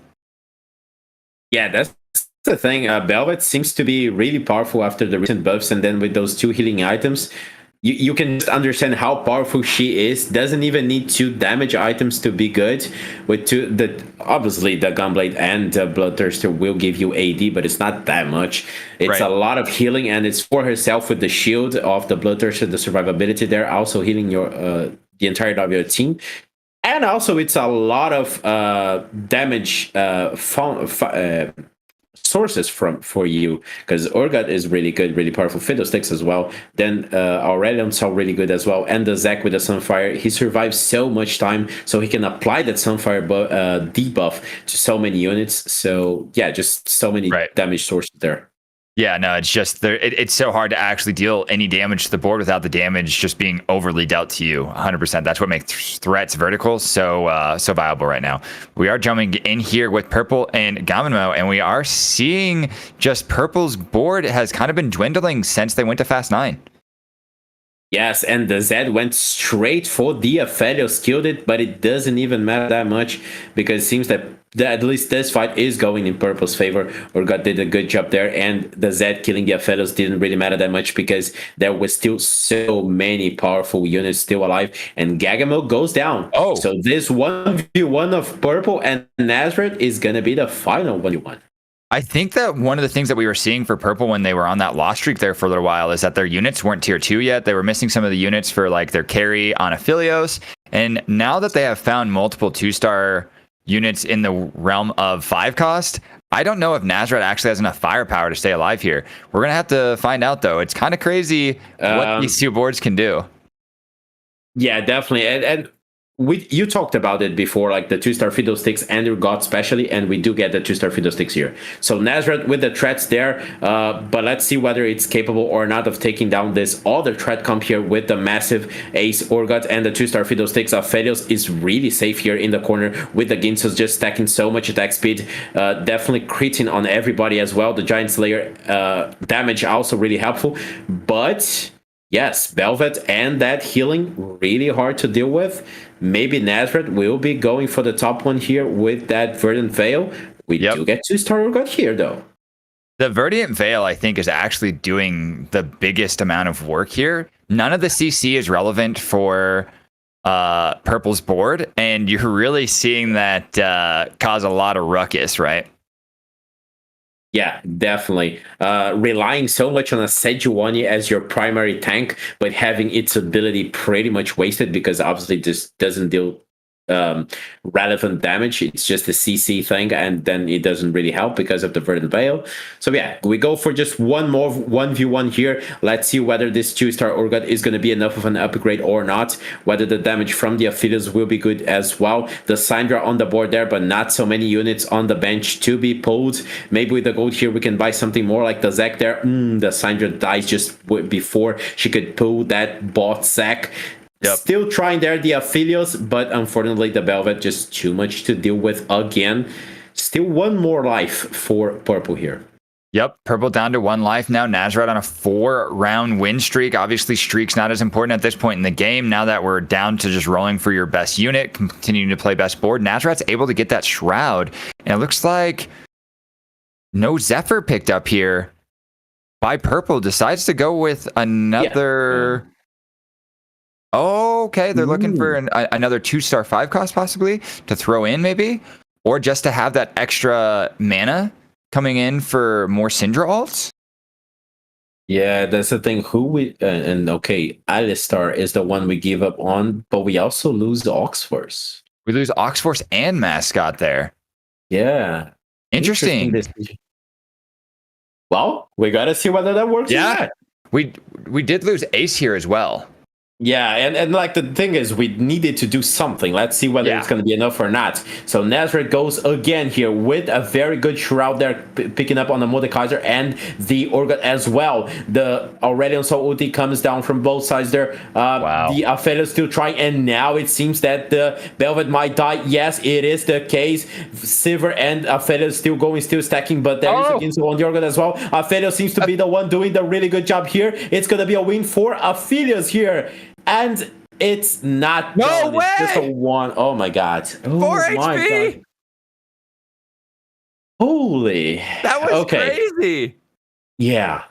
I mean, that the Aphelios there with the red gun doing a really good job at killing everything that is close to him, and was able to take down the Velvet there, but I was actually that going was to close. mention that earlier. I was like, if we can't do CC, being on purple gun, I do not think is the best scenario for us here. Red gun might be better, blue gun might be better, but in this build right now, it's definitely all about the red gun. Onslaught just doing tons of damage, laying it down, clearing out that front line that makes that Bel'Veth so strong right now, so useful.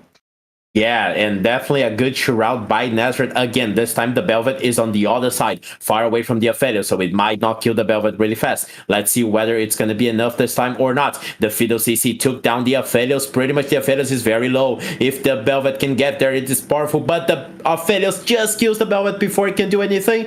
Oh, that one-star Urgot was really good there. Syndra? Okay, so now it's Syndra. Syndra may pull someone else in. The Zek drops down. It's 2-star Zek and Syndra. The overtime pops in. The Aurelion Sol is really trying, but there's still a 2-star Zek on the board. Oh my God, that's was a win for Purple insane. Flooring and the win for him. Oh, Syndra pull for a 2-star Zek, and that was the win. Okay, that's an insane finish for a 4th game here. I don't even know what to think right now.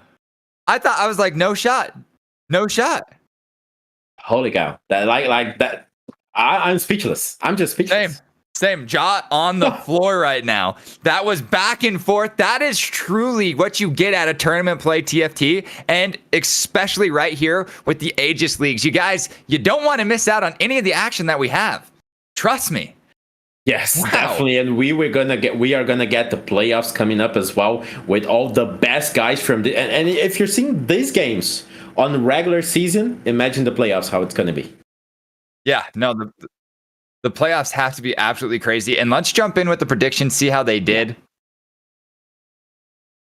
So Nazareth did come out with a 5th and a 2nd, so really solid points there. I believe that they walked away with first potentially in the lobby with those finishes, if I'm not mistaken. Soak here looking really, really good as well. A lot of people had Soak up on their list, and Gagamo.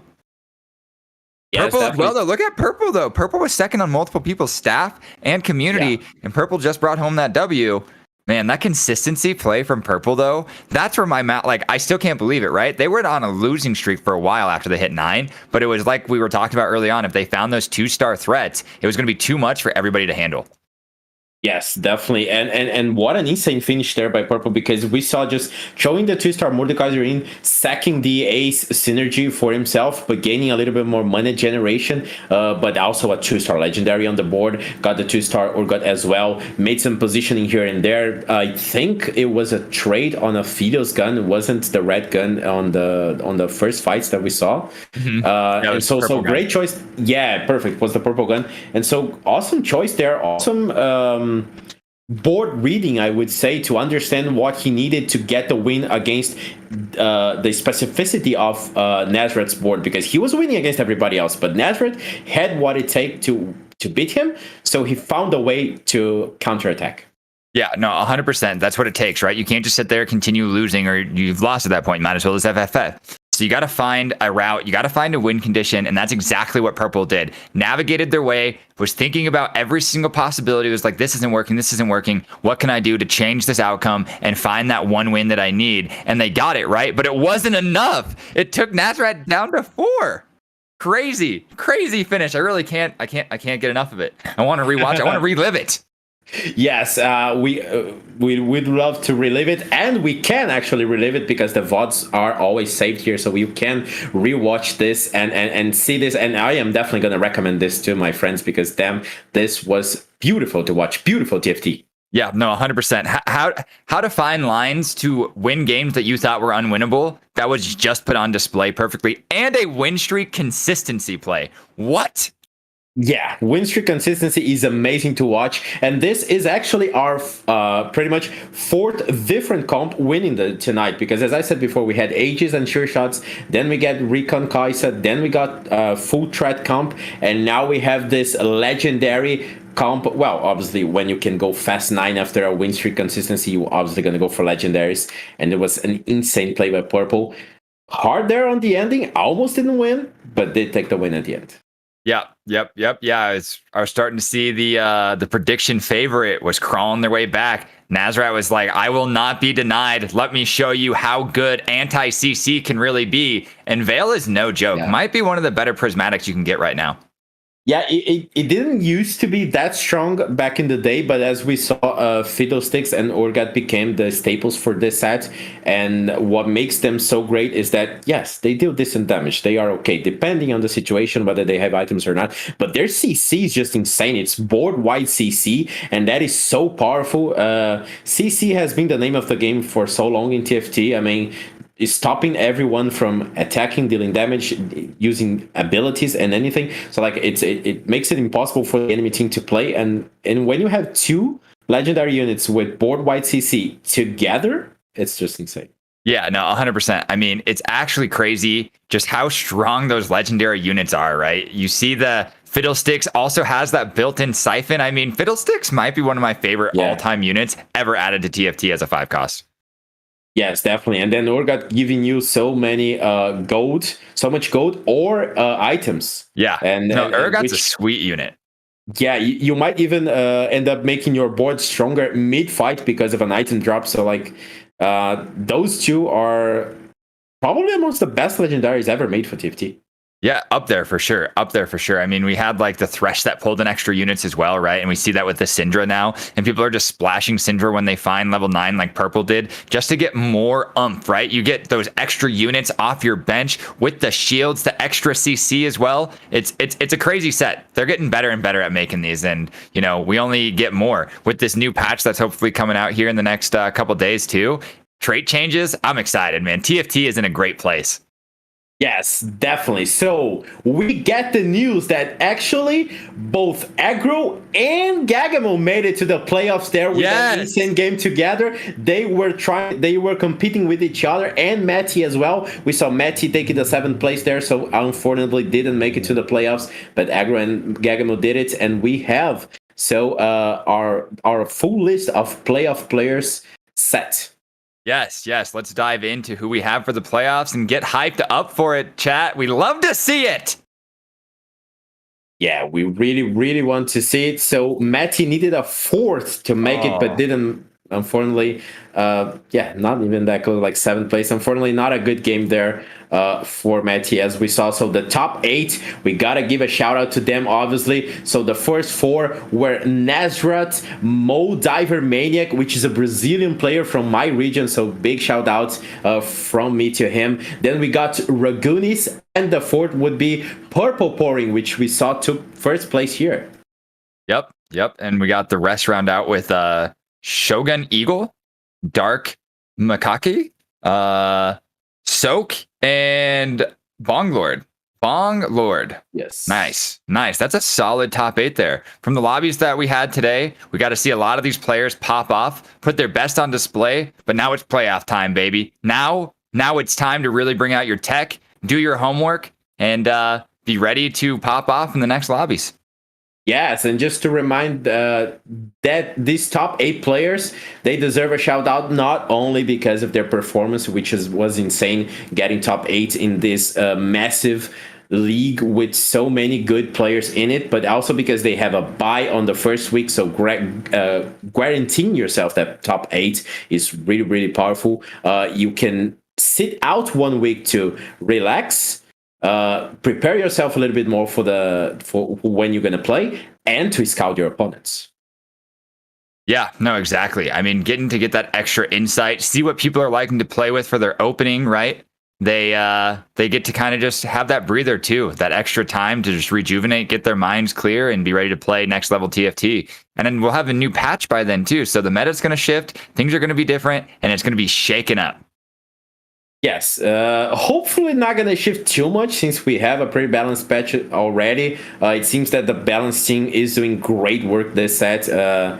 Not everyone is going to agree on that always, but I do. I think it's a pretty good job right now. And we also get the information that if Soak got 8th place, he would have missed the bye, but he got 6th there, which is pretty close. And as we saw from the game as well, which was pretty close, and gave it and got it the top 8 there. So insane night of games, Boy Wonder. You had just one more game than me to cast, but like everything was insane tonight, and this was such a great finish to AML's regular season, and now we will go into playoffs really soon. But tomorrow we still have the ACL, the Challenger League. If you seen the Maurader League, the Master and Grandmaster League be this insane, can you imagine how the Challenger League is gonna be?